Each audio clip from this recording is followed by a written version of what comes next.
तो त्याच्यात माहिती दुसरं आरूप पाहता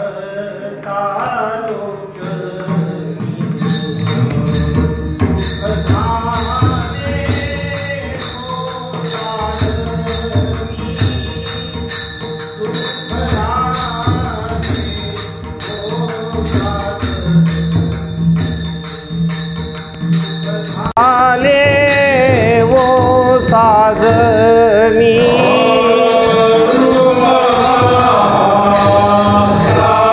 सुखधाने होतारणी सुखधाने होतारणी वो साजनी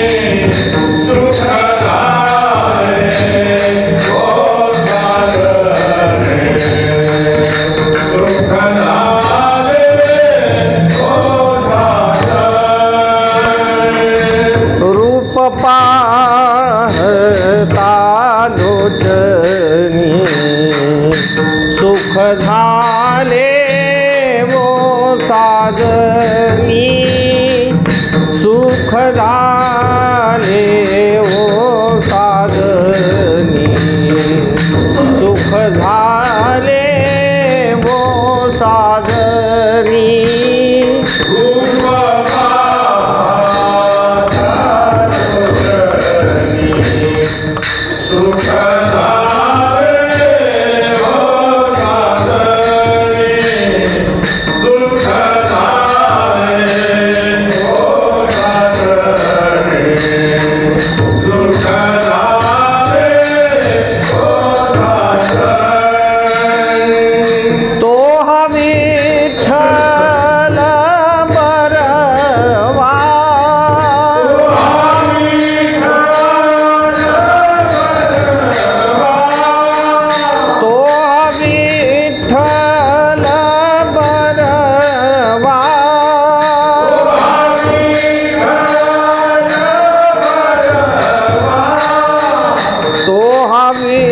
विठ्ठल बरवा तो हा माधव बरवा तो हा माधव बरवा तो हा माधव बरवा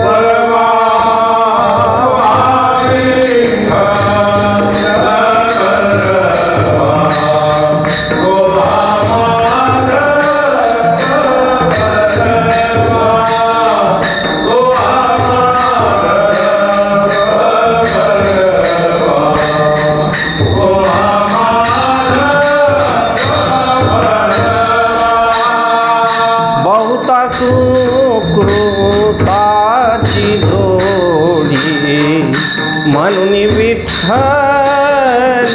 आवडी म्हणून विठ्ठली आवडी म्हणून विठ्ठली आवडी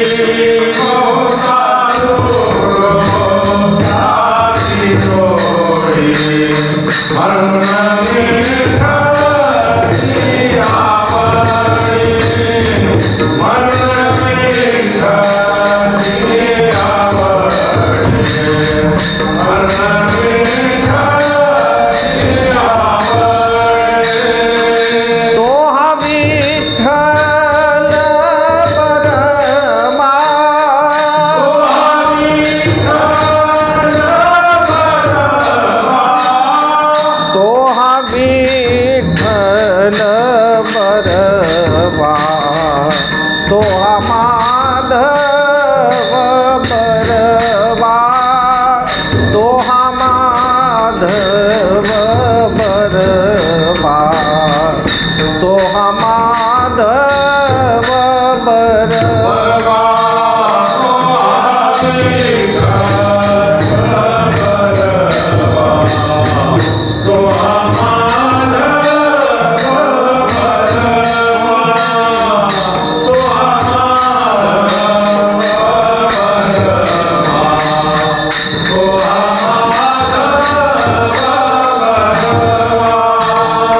सर्व सुखाचे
धन्य आजी दीन संत दर्शनाचा अनंत जन्मीचा शीन गेला, अनंत जन्मीचा शीन गेला.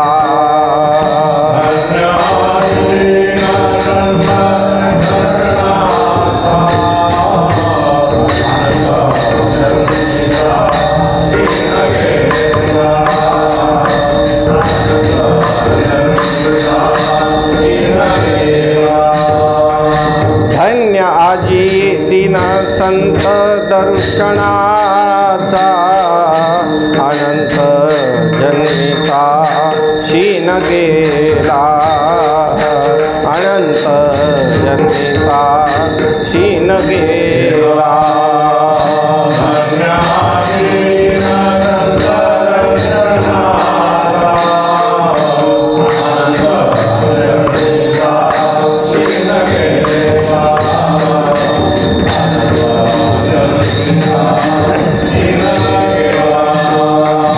मज वाटे त्यासी आलिंगन द्यावे, मज वाटे त्यासी आलिंगन द्यावे, मज वाटे त्यासी आलिंगन द्यावे.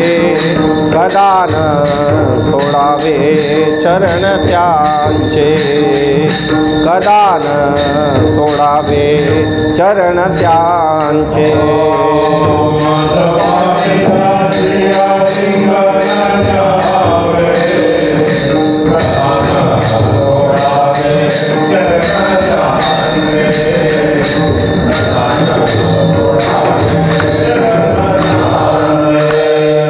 त्रिविध तापांची झाली बोळवण, देखिल्या चरण वैष्णवांचे, देखिल्या चरण वैष्णवांचे.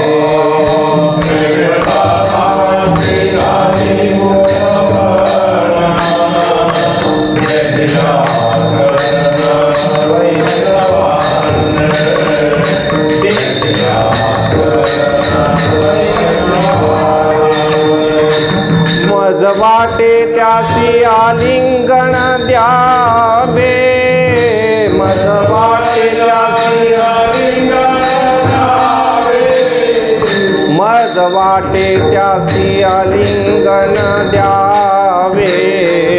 कदान सोडावे चरण त्यांचे, कदान सोडावे चरण त्यांचे.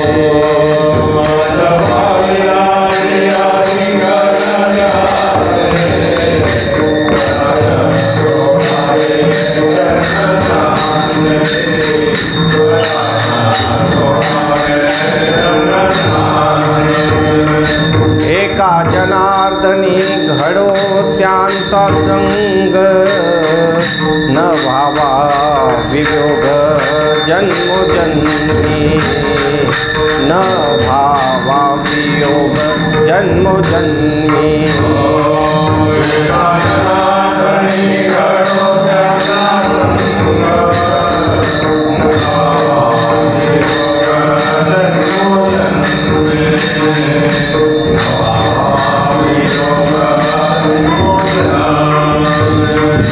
मज वाटे त्यासी आलिंगन द्यावे, मज वाटे त्यासी आलिंगन द्यावे, मज वाटे त्यासी आलिंगन द्यावे. कदान सोडावे चरण त्यांचे, कदान सोडावे चरण त्यांचे. मज वाटे त्यासी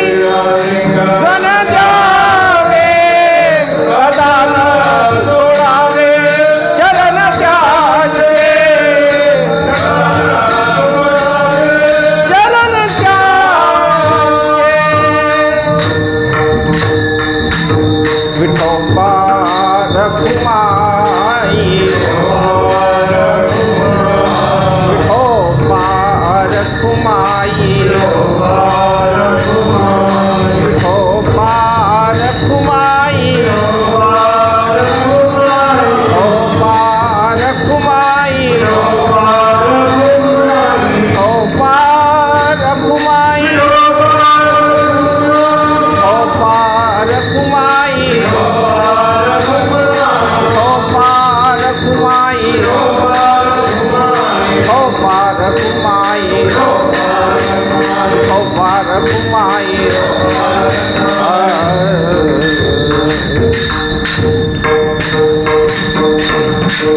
हे माईक वाढलं त्याच्यात, तुम्ही जे आता वाढवायला गेले ना हा थोडा कमी करा.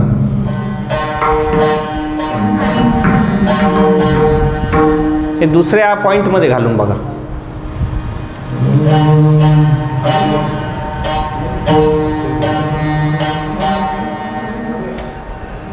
इथं आडा हा इकड अरे ते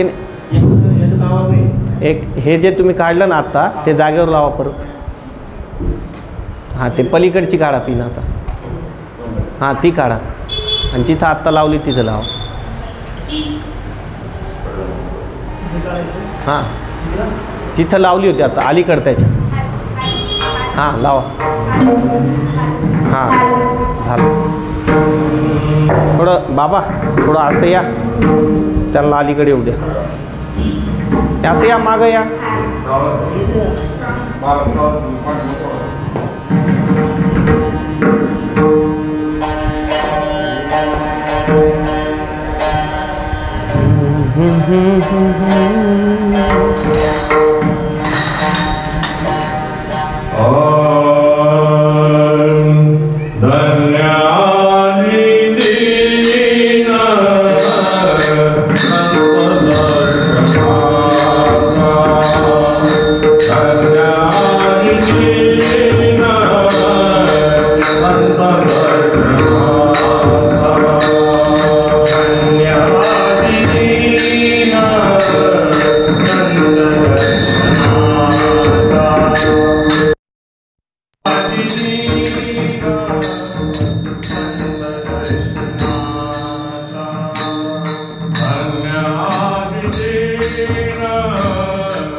महाराज की शांती ब्रह्म एकनाथ महाराज की जय। विठ्ठला विठ्ठला विठ्ठला विठ्ठला विठ्ठला विठ्ठला इकडे इकडे इकडे विठ्ठला विठ्ठला विठ्ठला विठ्ठला हो।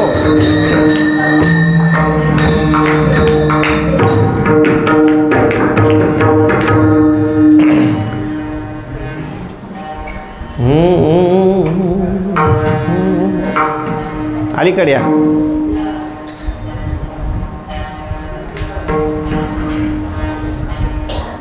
धन्य आजी दीन संत दर्शनाचा, धन्य आजी दीन संत दर्शनाचा, अनंत जन्मीचा शिन गेला मज वाटे त्या। आवाज कमी करून घ्या, एवढ्या आवाजाची आवश्यकताच नाही, कमी करून घ्या, एकदम इको वगैरे कमी करा। मज वाटे त्यासी आलिंगन द्यावे, कदा न सोडावे चरण त्यांचे। त्रिविध तापांची झाली बोळवण, त्रिविध तापांची झाली बोळवण, देखिल्या चरण वैष्णवांचे। मज वाटे त्यासी आलिंगन द्यावे, कदा न सोडावे चरण त्यांचे। एका जनार्दनी घडो त्यांचा संग, एका जनार्दनी घडो त्यांचा संग, न भावा वियोग मा जन्मोजन्मी। मज वाटे त्यासी आलिंगन द्यावे, कदा न सोडावे चरण त्यांचे। विठ्ठल विठ्ठल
पंढरीनाथ भगवान की जय। माऊली ज्ञानेश्वर महाराज, जगद्गुरु तुकाराम महाराज की जय।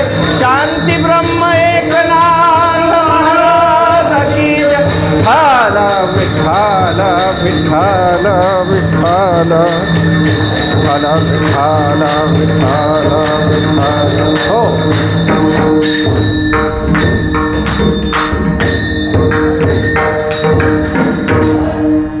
नमो विश्व विश्वरूपा विष्णुमाय बापा अपार अमुपा पांडुरंगा। ओम नमो ज्ञानेश्वरा करुणाकरा दयाळा, तुमचा अनुग्रह लाधलो पावन झालो चराचरी। शरण शरण एकनाथा, शरण शरण एकनाथा, पायी माथा ठेविला, नका पाहू गुणदोष झालो दास पायांचा। मंगल भवन मंगल हारी, प्रभु सो दशरथ अजीर बिहारी। सिया राममय सब जग जानी, करहु प्रणाम जोरी जुग पानी। पवन तनय भक्त हितकारी, हृदय विराज अवध बिहारी। प्रभु के चरणों में सदा पुनि पुनि करूं प्रणाम, कभी तुम्हें भूलूं नहीं मेरे प्रियतम श्याम।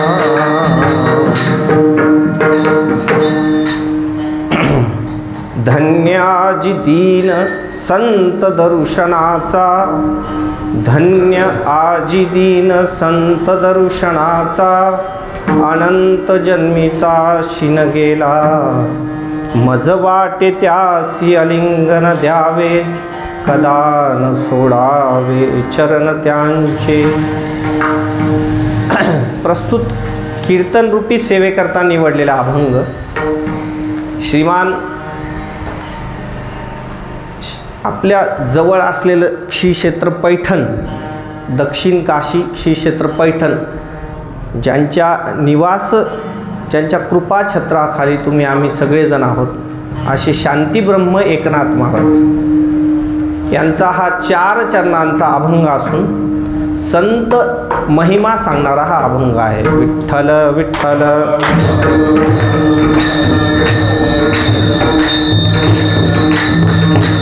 हो।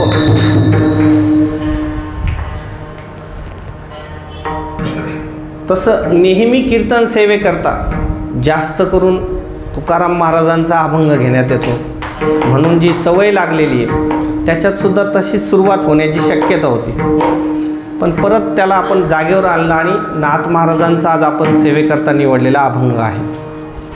तशी ही आपली प्रति 15 दिवसांनी होणारी कीर्तन सेवा आहे। आणि जसं आपण बऱ्याच दिवसापासून एक कीर्तन माझ्याकडं आणि एक कीर्तन गुरुवर्य बाबांकडं असं आपण जसं म्हणलं की वाटणी करून घेतलेला हा कार्यक्रम आहे, तसं हे वाटणी स्वरूप आजची जी सेवा आहे ही माझ्याकडे आलेली आहे। तसं हा जो आजचा कीर्तन आहे, आजचं जे कीर्तन आहे हे तसं थोडं विशेष आहे, त्याचं कारण माझ्या दृष्टिकोनातून विशेष आहे। जसं एखादा मुलगा पहिलीतून दुसरीत जावा, तसं आत्ताच तुम्हाला मी सांगितलं की हनुमान जन्मोत्सवाला जी कीर्तन सेवा सुरू झाली आणि हनुमान जन्मोत्सवाला बरोबर 1 वर्ष व्हावं आणि दुसऱ्या वर्षातली ही पहिली सेवा, म्हणून माझ्या दृष्टिकोनातून ही अतिशय महत्त्वपूर्ण अशी सेवा आहे। विठ्ठल विठ्ठल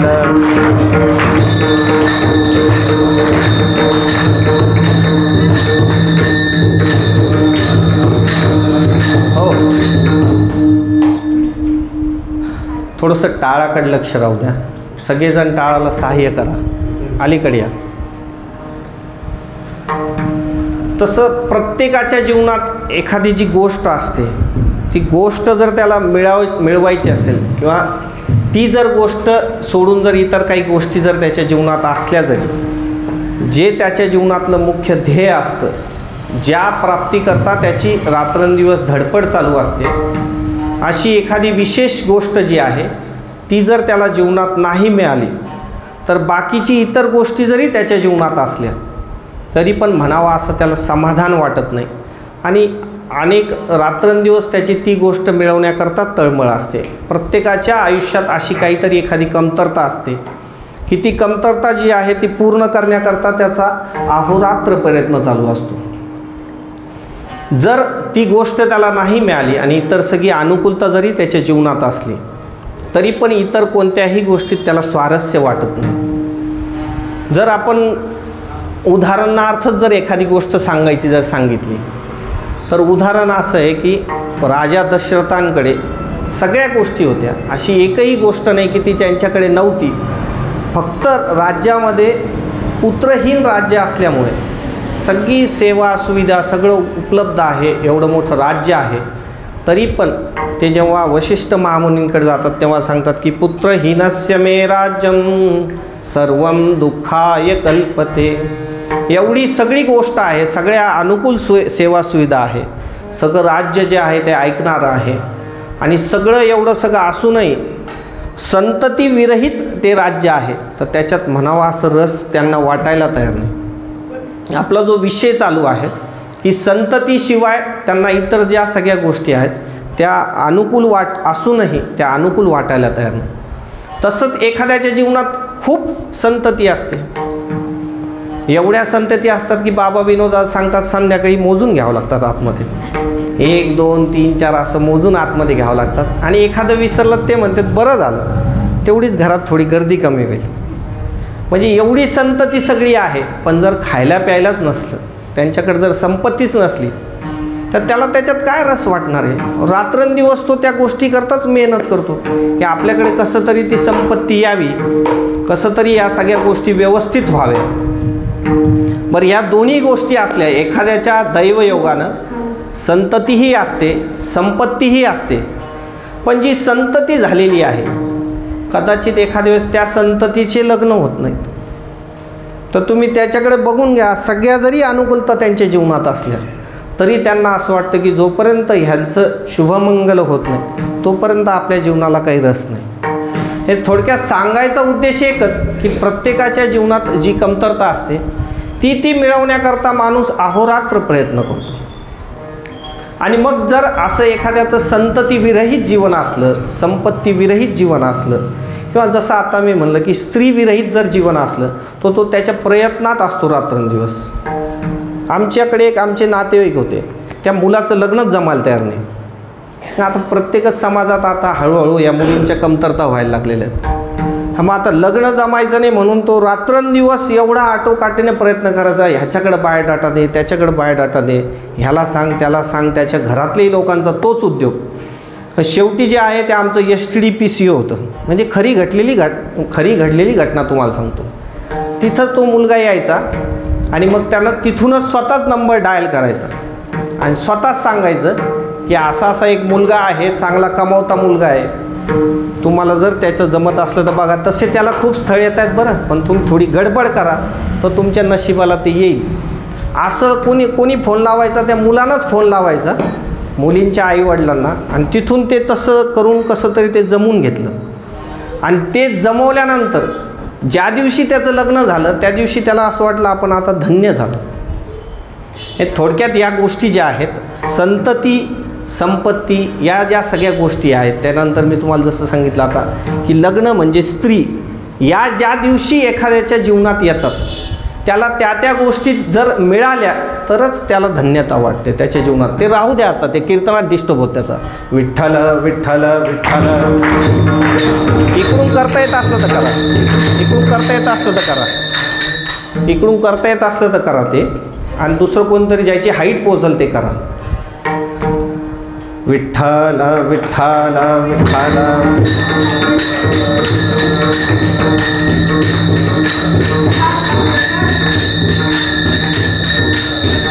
हो, चालू असलेला विषय असा आहे की जे ज्याच्या जीवनात कमी आहे ते जर त्याला मिळालं तर त्याला त्या दिवशी ते आयुष्य धन्य वाटू लागतं.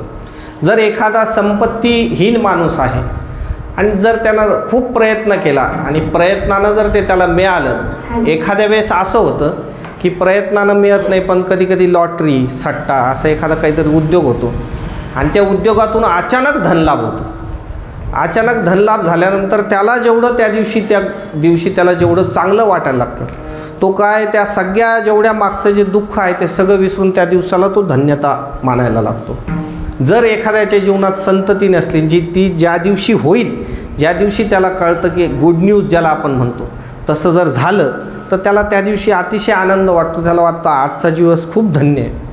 म्हणजे ज्याला जी गोष्ट जीवनात मिळवायची असते ती जर त्याला ती मिळाली, ज्याचा त्याला अतिशय अट्टहास असतो, तशा अट्टहासानं जर ती वस्तू जर त्याला मिळाली, तर इतर ज्या गोष्टी आहेत त्या सगळ्यांच्यापेक्षा जी गोष्ट ज्या दिवशी मिळते त्या दिवसाला त्याच्या आयुष्यात अतिशय धन्यता होते. त्याला वाटतं आता आपण कृतकृत्य झालो.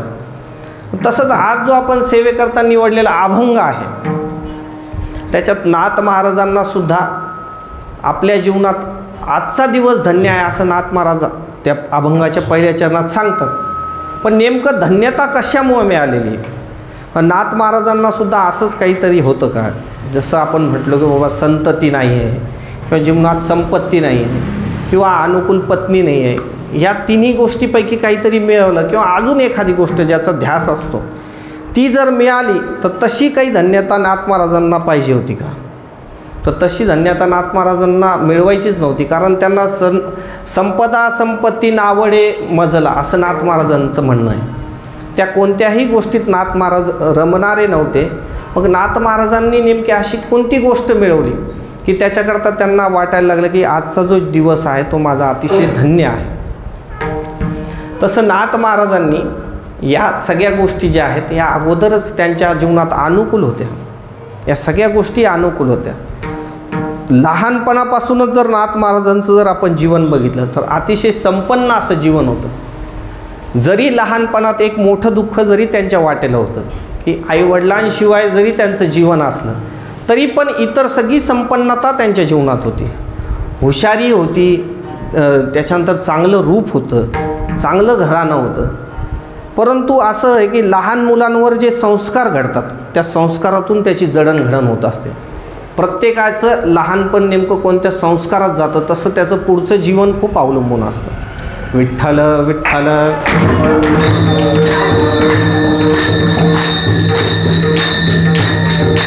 हो, नाथ महाराजांचं जर जीवनाचा जर बारकाईने आपण विषय बघितला तसा अनेक वेळा तो विषय आपल्याकडे झालेला आहे. परंतु आपल्या अभंगाची जी पार्श्वभूमी आहे, आपल्याला तिकडे जर प्रवास करायचा आहे तर आपल्याला नाथ महाराजांचं अगोदरचं जीवन बघणं अतिशय आवश्यक आहे. लहानपणापासून नाथ महाराजांचं जे जीवन आहे ते अतिशय उत्कृष्ट असं जीवन आहे. लहानपणात त्यांच्याकडे चांगल्या प्रकारचं असं शिक्षण वगैरे चालू आहे. मी जसं तुम्हाला सांगितलं की आईवडिलांविरहित जरी जीवन असलं तरी आजोबा वगैरे खूप चांगला सांभाळ करायचे. आणि त्यावेळेस सकाळीच नाथ महाराजांनी तयार व्हायचं रोज आणि गंगेचं वगैरे स्नान करायचं. स्नान करून आले की गायत्री मंत्र वगैरे म्हणायचा. त्याच्यानंतर नित्याचं जे काही त्यांचं असेल, जे गुरुजी आहेत ते नित्याचं पाठ घ्यायचे. एक पुराणिक बुवा यायचे, ते पुराण वगैरे ऐकवायचे. असं अतिशय चांगलं जीवन. आणि त्यांचे जे आजोबा होते चक्रपाणी, ते रोज नित्य काहीतरी कथा सांगायचे त्यांना, की कोणत्या तरी एखाद्या थोर महात्म्याची कथा म्हणा किंवा घराण्यात काय काय गोष्टी घडलेल्या आहेत, अशा रोज काही घटना नाथ महाराजांना सांगायच्या. पण आता लहान मूल थोडंसं असं जसं आपण म्हणतो एखाद्या जागेवर खेळायला जावं तसं परिसरात थोडं रोज नाथ महाराज खेळायचे. खेळता खेळता एक दिवस अशी गोष्ट घडली की बाजूला तहान लागली म्हणून एका जागेवर पाणी प्यायला गेले. आणि पाणी प्यायला गेल्यानंतर तिथे काही पाहुणे मंडळी आले होते ज्यांच्याकडे पाणी पिले. त्या पाहुणे मंडळीने विचारलं, अरे कोण आहे हा मुलगा, अतिशय तेजस्वी दिसतो. त्या दिवशी त्यांनी असं सांगितलं, बघायला बघू द्या म्हणे नुसतं रूप तेज, पण जन्मताच आईवडिलांना खाल्लेला मुलगा आहे म्हणे. जेव्हा असं बोललं तेव्हा नाथ महाराजांच्या जीवनात जे आहे ती गोष्ट त्यांच्या खूप मनाला लागली. नेमकं हे असं आपल्याला का बोलले असतील. आणि मग घरी जाऊन जसं एखादा लहान मुलगा रडत रडत जावा ना आजीकडे जावा, आजीच्या कुशीत शिरावा आणि आजीला सांगायचं की आजी आज मला तो असं बोलले हो, मी तिथं नेमकं पाणी प्यायला गेलो आणि सगळेजण मला म्हणे की हा अनाथ आहे. मी खरंच अनाथ आहे का ग, मला सांग बरं आजी. मग आता आजीनं जवळ घ्यायचं आणि प्रेमानं सांगायचं की बाळा तू अनाथ नाही आहे, तू कसा अनाथ असशील, एवढं मोठं आपलं घराणं चांगलं आहे. तू या पूर्ण घराण्याचा जर आपला इतिहास बघितला तर माझे जे सासरे म्हणजे भानुदास महाराज, तर भानुदास महाराजांनी प्रत्यक्ष पांडुरंगाची मूर्ती विजयनगरहून इथपर्यंत आणली. त्यानंतर तुझे जे आजोबा आहेत त्यांचंही जीवन खूप संपन्न आहे. तुझे जे वडील आणि आई दोन्ही खूप चांगले आहेत. जे सूर्यनारायणाने जे आहेत ते अतिशय चांगल्या घराण्यातला तू आहे. या सगळ्यांची कृपा तुझ्यावर आहे आणि मग तू अनाथ कसे काय असशील म्हणे. मग ते अनाथ आहे असं त्यांना ते थोडं वाक्य खटकलं. पण भानुदास महाराजांचं नाव ऐकल्यामुळे त्यांच्या मनात कुतूहल निर्माण झालं की भानुदास महाराज नेमके कोण होते हे मला माहीत करणं खूप गरजेचं आहे. आणि मग जसं मी तुम्हाला सांगितलं की आजोबा चक्रपाणी जे आहेत ते रोज काहीतरी कथा सांगायचे. मग दुसऱ्या दिवशी जे आहे रात्रीच नाथ महाराजांनी मनात निश्चय केला की आपण उद्या आजोबांकडून ही कथाच ऐकायची की नेमकं चक्रपाणी आपलं नेमकं भानुदास महाराज कोण होते. मग दुसऱ्या दिवशी जे आहे ते नाथ महाराजांनी आग्रह केला, आजोबा एक काम करा म्हणे, मला तुम्ही त्यांचीच कथा सांगा, भानुदास महाराजांचीच कथा सांगा. आणि मग भानुदास महाराजांची कथा आपल्या सगळ्यांना माहिती आहे. भानुदास महाराजांचं जे जीवन आहे की सूर्यनारायणाला कसं प्रसन्न करून घेतलं आणि विजयनगरहून कशी पांडुरंगाची वगैरे मूर्ती आणली, ही सगळी घटना आपल्याला माहिती आहे. मला सांगायचा जो मुद्दा आहे तो थोडा पुढं आहे, आपण तिकडे फक्त प्रवास करतोय अजून. या ज्या सगळ्या गोष्टी आहेत त्या सांगता सांगता त्यांनी भानुदास महाराजांचं वैभव असं सांगितलं की म्हणे काय पाहायचं म्हणे, आपली जी जीवनात संपन्नता आहे म्हणे, आपले जे सगळे सुसंस्कारित जे घराणं आहे त्याच्यात विशेष कृपा भानुदास महाराजांची.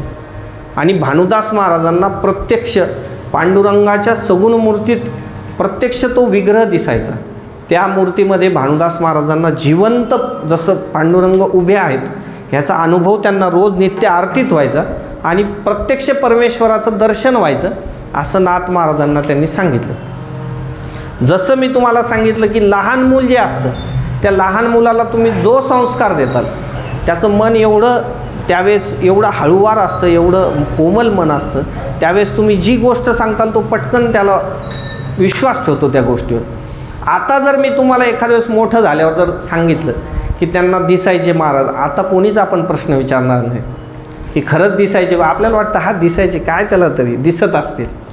पण ते जे मन आहे नाथ महाराजांचं, ते नाथ महाराजांनी चटकन त्या गोष्टीवर विश्वास ठेवला आणि विश्वास ठेवायला ती सत्यच गोष्ट होती. विश्वास ठेवून त्यानंतर त्यांनी असं सांगितलं की म्हणे आजोबा जसं त्यांना दिसलेत म्हणे, भानुदास महाराजांना जसे देव दिसला म्हणे तसं मला दिसेल का हो.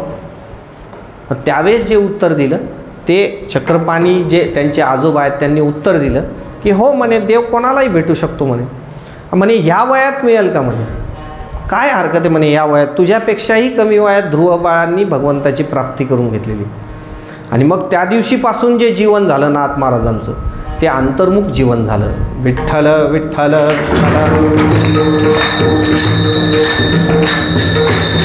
विठ्ठल विठ्ठल विठ्ठल. हो.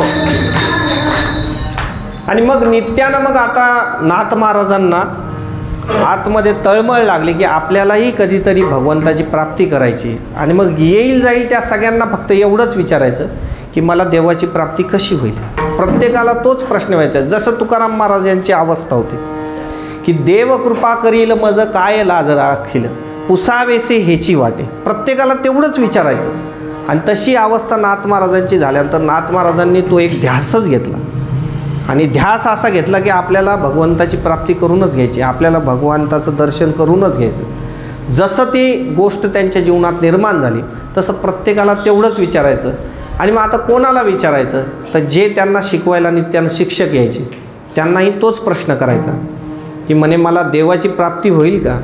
म्हणे हो होईल ना म्हणे, पण त्याला तुम्हाला सद्गुरू करावं लागतील. सद्गुरूंनी जर तुम्हाला ज्ञानदृष्टीकडून तुमच्यावर जर कृपा केली तर निश्चितच तुम्हाला भगवंताची प्राप्ती होईल. मग त्यांना ते लहान मुलं असल्यामुळे त्यांना असं वाटायचं हे रोज गुरु येतात हेच सद्गुरू असतील. ते त्यांना म्हणायचे की महाराज तुम्हीच माझे गुरु आहे. नाही म्हणे, मी फक्त विद्यागुरू आहे, तुम्हाला सद्गुरू वेगळे करावे लागतील म्हणे. ते जे तुम्हाला ज्ञान देणार आहेत त्या ज्ञानाच्या आधारे तुम्हाला भगवंताची भेट होणार आहे. मग त्यानंतर त्यांनी ते पुराणिक बुवांना पण तेच विचारायचं की पुराणिक बुवा मला तुम्ही तरी सांगा, कारण ते जे माझे रोज येणारे शिक्षक आहेत ते काही मला सांगत नाही. पुराणिक बुवांनी तेच उत्तर द्यायचं, नाही म्हणे मी पण ते काम करू नाही शकत, त्याकरता तुला कुठंतरी आणखीन जावं लागेल. जे सद्गुरू त्यांना शरण जर गेला तर निश्चित तुझं तिथं काम होईल. मग आता नाथ महाराजांना तो नित्यानं पडलेला जो प्रश्न होता मग नाथ महाराजांनी आता काय करावं? मग तिथंच एक जुनाट असं शिवालय आहे, त्या शिवालयात जायचं आणि शिवालयात जाऊन भगवंताची खूप आराधना करायची. नित्यानं ओम नमः शिवाय, शम करोती इति शंकरा हा असा एक मंत्र आहे, त्या मंत्राचं नित्यानं जाप करायचं. जसं आपण एक लोटा जल सध्या आपल्या आपल्या समस्या घेऊन करतो, आपली एवढी समस्या हल झाली पाहिजे, पण खरं काय मिळवायला पाहिजे, खरं भगवान शंकराकडे जाऊन काय मागायला पाहिजे, हे सुद्धा नाथ महाराजांनी बालपणीच सांगून दिलं. बालपणीच्या जीवनात आपल्याला कळते की नेमकं कशाकरता भगवंताकडे जायचे. भगवंताकडे जायचे तर भगवंतच मिळवून घ्यायचेत, म्हणून भगवंताकडे जायचं. छोट्या मोठ्या गोष्टी तिथं मिळवायला जायचंच नाही. मग नित्यानं जी आराधना करायची, आराधना केल्यानंतर एक दिवशी भगवंतालाच दया आली आणि भगवंतांनी असं आकाशवाणीसारखं एक काम केलं आणि असं सांगितलं की तुम्ही देवगिरीला जा, जनार्दन स्वामींकडे जा. बस एवढा एक फक्त आवाज आला. सुरुवातीला त्यांना वाटलं की आपला काही भ्रम असेल, पण जेव्हा 3 वेळा ती गोष्ट झाली तेव्हा त्यांना वाटलं की हा निश्चित ईश्वरीय संकेत आहे. आणि मग ते देवगिरी कुठं आहे हेही माहीत नाही. ते पुराणिक बुवांनाच त्यांनी विचारलं की देवगिरी कुठं आहे, किती दूर आहे. पण त्यांना असं वाटलं कुठं जायचं आहे, कोणाला जायचं नाही, जायचं नाही म्हणे, आपलं सहज विचारलं. पण पुराणिक बुवांनी त्यांना माहिती दिली एवढ्या एवढ्या दूर आहे. आणि पायी जाता येईल का? हो, नाही, पायी तर काशीला सुद्धा जाता येतं. दरमजल करत जर गेला, मजल दरमजल, तर काशीपर्यंत जाता येतं. ही किती दूर गोष्ट आहे. जेव्हा ते सांगितलं मग मनात दृढ निश्चय झाला. आता दृढ निश्चय कशा करताय? निश्चय झाला होता देव भेटी करायची, म्हणजे देवाला प्राप्त करून घ्यायचं. पण त्या भेटीकरता सद्गुरू केल्याशिवाय ते आपल्याला मिळणार नाहीत. हे निश्चय झाल्यानंतर आता सद्गुरूंकडे जायचं आहे. मग सद्गुरूंकडे जाण्याकरता तिथं नाथ महाराज निघालेत. निघाल्यानंतर तुम्हाला मी जसं मागेही 1-2 वेळा ही गोष्ट सांगितली की छोटंसं लेकरू, ज्याला आपण इथून दुसऱ्या गल्लीतही कधी न जाणारं लेकरू, पण ते तेवढ्या सगळ्या कष्ट जे आहे ते झेलत पैठणवरून देवगिरी प्रांतापर्यंत आलेत. आणि नाथ महाराज जवळजवळ तिथं एक 4-6 महिने बाहेर राहिलेले. उल्लेख काही जागेवर असा आहे की दुसऱ्या दिवशीच भेट झाली, पण खरा जो आहे आणखीन 1-2 जागेवर उल्लेख असा आहे की जवळजवळ 4-6 महिने जो कालावधी आहे तो नाथ महाराजांनी बाहेर घालवला अगोदर, की नेमकं जनार्दन स्वामी कोण हे माहीतच नव्हतं. मग तिथं राहून एखाद्या देवळात वगैरे रात्री झोपायचं. तुम्हाला जसं सांगितलं अगोदर दिसायला अतिशय सुंदर बटूरूप, तर त्यांना कोणीही जेवू वगैरे घालायचं. असं सगळं करता करता एक दिवशी त्यांना माहीत झालं की सद्गुरू जनार्दन स्वामी देवगिरी किल्ल्यावर राहतात. तिथं ते आता हेच जनार्दन स्वामी आपले जनार्दन स्वामी आहेत का नाही हाही अजून निश्चय मनात झालेला नाही. पण नाथ महाराज आता आज त्यांच्या दर्शनाला निघाले. जसं निघाल्यानंतर सर्व जे लोक आहे ते, गुरुवारचा दिवस होता, सगळ्यांना तिथं अनेक आपल्या गोष्टी मागण्याकरता लोक जायचे. तिथं गेल्यानंतर नाथ महाराजही गेलेत. नाथ महाराज थोडे दूर उभे राहिलेत. सगळ्यांनी आपापल्या कुटुंबाच्या अडचणी सांगावं, कोणी धन मागावं, कोणी काही मागावं, कोणी काही मागावं. पण नाथ महाराज जे आहेत ते फक्त भेटी करता चाललेत की आज आपल्याला सद्गुरूंची भेट होईल. आणि दुरूनच बघताना जो चेहरा आहे तो चेहरा बघून जनार्दन स्वामीचा नाथ महाराजांना अतिशय आनंद झाला की आज आपल्याला त्यांची भेट होणार. जसं ते सगळी गोष्ट झाली आणि आता नाथ महाराज जसे जवळ गेले, जवळ गेल्यानंतर नाथ महाराजांना बघितल्याबरोबर जनार्दन स्वामींनाही अतिशय आनंद झाला. आणि जनार्दन नाथ महाराज असे खाली वाकले आणि जनार्दन स्वामींनी त्यांना जवळ घेतलं. जसं जवळ घेतलं तसं त्यांना आपल्या पूर्ण ज्या केलेलं जे कष्टाचं जे हे आहे, पूर्ण जेवढं आपण हालापेष्टा सहन करून इथपर्यंत आलो आहे, आणि आज त्यांच्या जीवनात जे आहे ते अतिशय धन्यता त्यांना वाटायला लागली. कारण आज संतांचं दर्शन त्यांना झालं आहे. आणि तेच जे वर्णन आहे ते अभंगाच्या पहिल्या चरणात केलेलं आहे. धन्याजी दीन संत दर्शन, धन्याजी दीन संत दर्शन,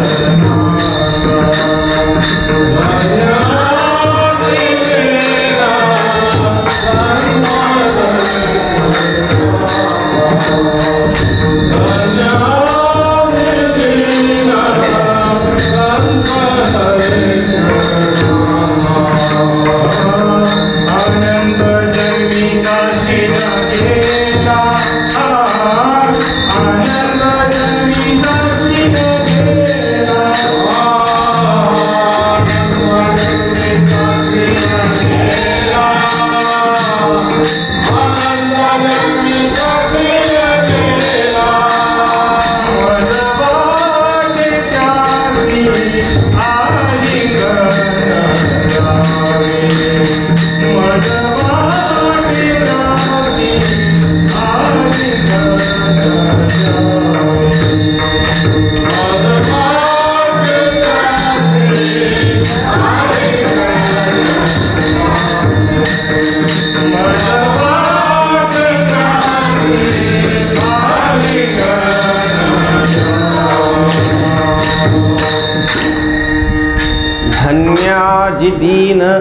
संत दर्शनाचा अनंत जन्मीचा शीन गेला. सगळ्यात अगोदर जे मी तुम्हाला सांगितलं की धन्यता केव्हा वाटते, की ती जी गोष्ट आहे जी आपल्याला जीवनात मिळवायची ती एकतर अतिशय मिळवायला कठीण पाहिजे, त्यानंतर मिळाल्यानंतर आपल्याला सुख वाटलं पाहिजे आणि आपल्या जीवनाचं त्याच्यात कल्याण झालं पाहिजे. अशी जर गोष्ट असली तर त्याच्यात माणसाला धन्यता वाटते.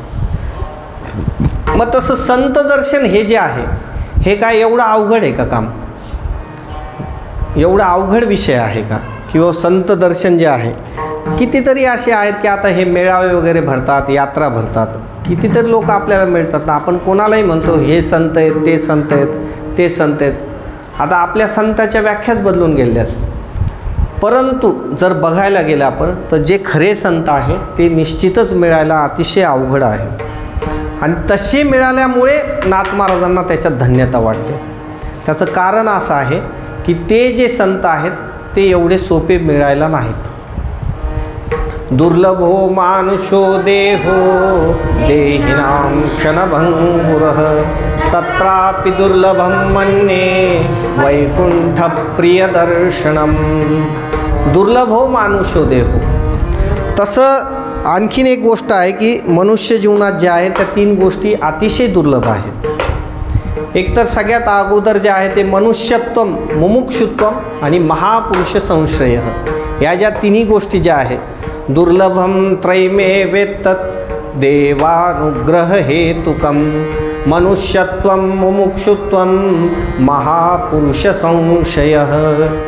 मनुष्यत्वच अतिशय दुर्लभ आहे. दुर्लभो मानुषो देहो. एवढं अवघड आहे की जसं एखाद्या आंधळ्याच्या हातात एखादा कावळा सापडावा, एवढी अवघड ती गोष्ट आहे. त्या आंधळ्याच्या हातात, म्हणजे ज्याला डोळे आहेत त्याच्याही हातात व्यवस्थित कावळा लवकर सापडत नाही. आंधळ्याच्या हातात जसा कावळा सापडावा तसं हे मनुष्य देह जे आहे ते आपल्याला मिळालेलं आहे. मनुष्यत्व अतिशय दुर्लभ आहे. कारण त्याचं कारण असं आहे की पाप पुण्य समसमान झाल्याशिवाय मनुष्य देह मिळतच नाही. आणि पाप आणि पुण्याचा आपण काही करूच नाही शकत निश्चित की हे केलेलं पाप आहे का हे केलेलं पुण्य आहे. आपण अनेक वेळा बाबांच्या मुखातून उदाहरण ऐकलेलं आहे. एक वाटसरू होते आणि वाटसरू चालता थोडेसे थकल्यानंतर एका मंदिरामध्ये बसल्यावर थोडे पाय दुखायला लागले आणि तिथेच एक मंदिरात एक सद्गृहस्थ बसलेले. त्यांना असं वाटलं की यात्रेला निघालेला माणूस आहे, पाय दुखत आहेत, चांगलं तूप वगैरे आणलं, घरातून जाऊन गावरान तूप आणलं आणि त्याच्या पायाची चांगली मालिश करून दिली आणि आता त्याला चांगली झोप लागेल असं वाटलं. त्यावेळेस ते तिथून निघायला लागले की आता ते वाटसरू आता चांगला झोपेल. मग आता तो झोपायला लागला. मला आता सांगा की त्यानं जे काम केलं आहे ते पापाचं केलं का पुण्याचं केलं? कशाचं केलं? पुण्याचं केलं. पण आता ही आपली ठरवणूक आहे ना. आपल्याला वाटतं की पुण्याचं काम केलं. अजून गोष्ट अर्धीच आहे. मुद्दामून तुम्हाला मध्ये विचारलं. हे आपल्याला वाटताना कशाचं वाटतंय काम? वरवर पुण्याचं काम वाटतंय. पण पुण्य आणि पाप हे जे ते परिणामावर असतं. थोड्या वेळानं असं झालं की त्याला झोप लागली आणि एक गावातले काही टार्गेट काट्टे जे आहेत ते थोडंसं ऊस वगैरे घेऊन तिथं आलेत आणि ऊस खाल्ला आणि आता त्या ऊसाच्या चिवट्या ज्या आहेत त्या आता अंगात शक्ती असली का काहीतरी उद्योग करायचे, त्याला मारायला लागले असं दुरून, ह्याला आपण ते मारू. त्या अगोदर त्याला चांगली झोप लागली आणि जे गावरान तूप जे पायाला लावलेलं होतं त्या गावरान तुपाच्या वासानं चांगल्या लाल मुंग्या झोंबल्या. आता आपल्याला जे पुण्याचं वाटत होतं आता काय झालं, ते मुंग्या झोंबल्यामुळे ते पापाकडे गेलं ना. आणि जसं झोंबायला लागले आता हे जे चिवट्या मारतायत, आता हे सांगा तुम्ही पापाचं काम आहे का पुण्याचं? कशाचं? पापाचं. इथं पण गडबडच आहे ना. इथं पण अजून तुम्ही परिणाम बघतच नाही आहेत. ज्या चिवट्या आहेत त्या थोड्याशा तशाच राहिल्या होत्या. त्या जशा खाली पडल्याबरोबर इकडच्या मुंग्या तिकडं आल्यात. त्या आल्याबरोबर तो मुंगेतून बाजूला झाला आणि त्याला परत झोप लागून गेली. म्हणजे एकूण पाप काय आणि पुण्य काय हे आपण आपल्या बुद्धीवरून ठरवूच नाही शकत. त्याचा निश्चय जो आहे तो भगवंताच्या हातावर आहे. त्यामुळे ह्या दोन्ही ज्या गोष्टी आहेत ह्या जेव्हा समसमान होतात, पाप आणि पुण्याचं जे आहे ते समसमान जर झालं तर मनुष्य शरीर मिळतं. म्हणून मनुष्यत्व काय आहे? दुर्लभ आहे. मनुष्यत्वम मुमुक्षुत्वम. मुमुक्षुत्वम म्हणजे भगवंताच्या प्राप्तीची इच्छा आतमध्ये तयार होणं. आपल्याला या देहात येऊन नेमकं काय करायचं ते कळणं आणि ते कळून आपण तिकडे आपली वाटचाल करणं. बऱ्याच लोकांना तर हा देहच कशा करता मिळाला हेच काही कळायला तयार नाही. नेमकं सकाळी उठून तर संध्याकाळपर्यंत काय आपण जे करणारे लोक आहेत त्यांनासुद्धा म्हणतात की काय ते त्यांना इकडं काही नाद नाही बाबा, ते आपलं देवदेव देवदेव करतात, त्यांना इकडचं काही करायचं नाही, पुढची भविष्याची चिंता नाही, असं तसं ते त्या गोष्टीवरच जास्त असतं. म्हणजे मुमुक्षुत्व म्हणजे भगवंताच्या प्राप्तीची इच्छा त्याच्या मनात तयार होणं. या दोन्ही गोष्टी तरी एक वेळ होतील, पण त्यापेक्षाही अवघड गोष्ट आहे महापुरुष संशय. एखाद्या जो महात्मा आहे त्याच्या आश्रयाला आपल्याला जायला मिळावं आणि तिथं जाऊन त्या सगळ्या गोष्टीची उकल व्हावी. या सगळ्या ज्या गोष्टी आहेत या सगळ्या गोष्टी त्यांना माहिती होत्या महाराजांना, आणि नाथ महाराजांना त्यांचं महत्त्व कळाल्यामुळे नाथ महाराजांना वाटलं की धन्याजी दीन झाले संतांचे दर्शन, किंवा धन्याजी दीन संत दर्शनाचा. तसं ही जी धन्यता आहे, साधू संत जे आहेत, अनेक साधू संतांनी ज्या दिवशी त्यांना संतांचं दर्शन झालेलं आहे त्या सर्व संतांच्या दर्शनाकरता त्यांचा जो काळ आहे तो सगळ्यांनी धन्यच मांडलेला आहे. तुकाराम महाराजांकडे जरी आपण आलो तर तुकाराम महाराजसुद्धा म्हणतात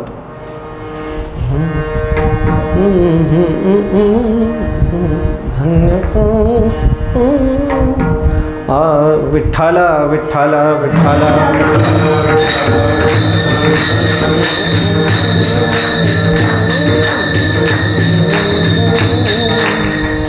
तुकाराम महाराज एका जागेवर धन्य काळ संत भेटी,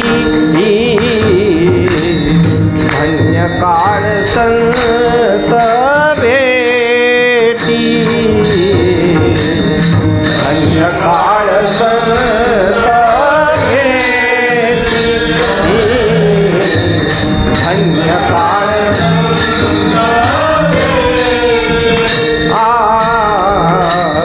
धन्य काळ संत भेटी, धन्य काळ संत भेटी.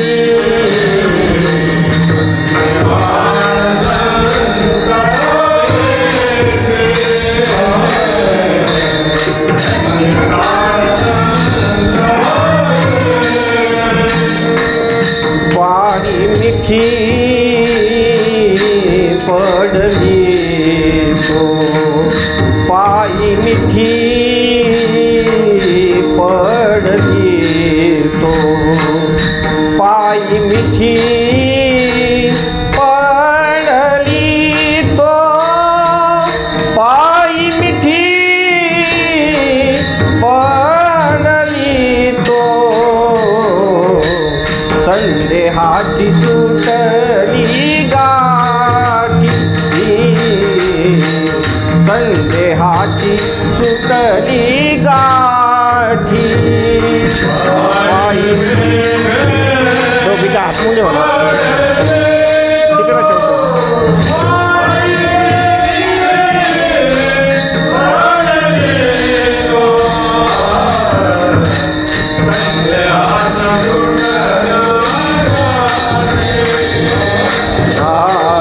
संदेहाची सुटली गाठी.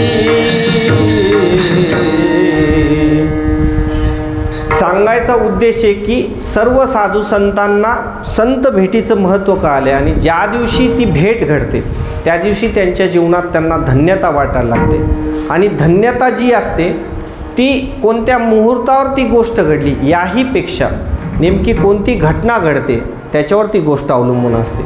एखादा चांगला अमृतयोग आहे आणि त्या अमृतयोगावर घरातल्या एखाद्याचं निधन झालं किंवा एखादा मरून गेला तर ते आपण असं म्हणू का बाबा चांगल्या अमृतयोगावर हे झालं बाबा काम. एखाद्याची एकुलती एक बायको, नाही एकुलती एकच असते, एखाद्याची बायको मारावी आणि आपल्याला आपण म्हणावं बाबा चांगल्या योगावर झालं काम, असं होऊ शकतं का? नाही. पण एखादा वेतीपातसारखा मुहूर्त आहे, एखाद्याला चांगला धनलाभ व्हावा किंवा एखादी चांगली गोष्ट त्याच्या घरात घडावी, अनेक वर्षापासून त्याच्या घरात काही संतान नसावं त्याच दिवशी त्याला मुलगा व्हावा, तर आपण काय म्हणू चांगलं झालं, खूप चांगली गोष्ट घडली. एकूण कोणती घटना त्याच्या जीवनात घडते त्याच्यावर ती गोष्ट धन्यता त्याची अवलंबून असते.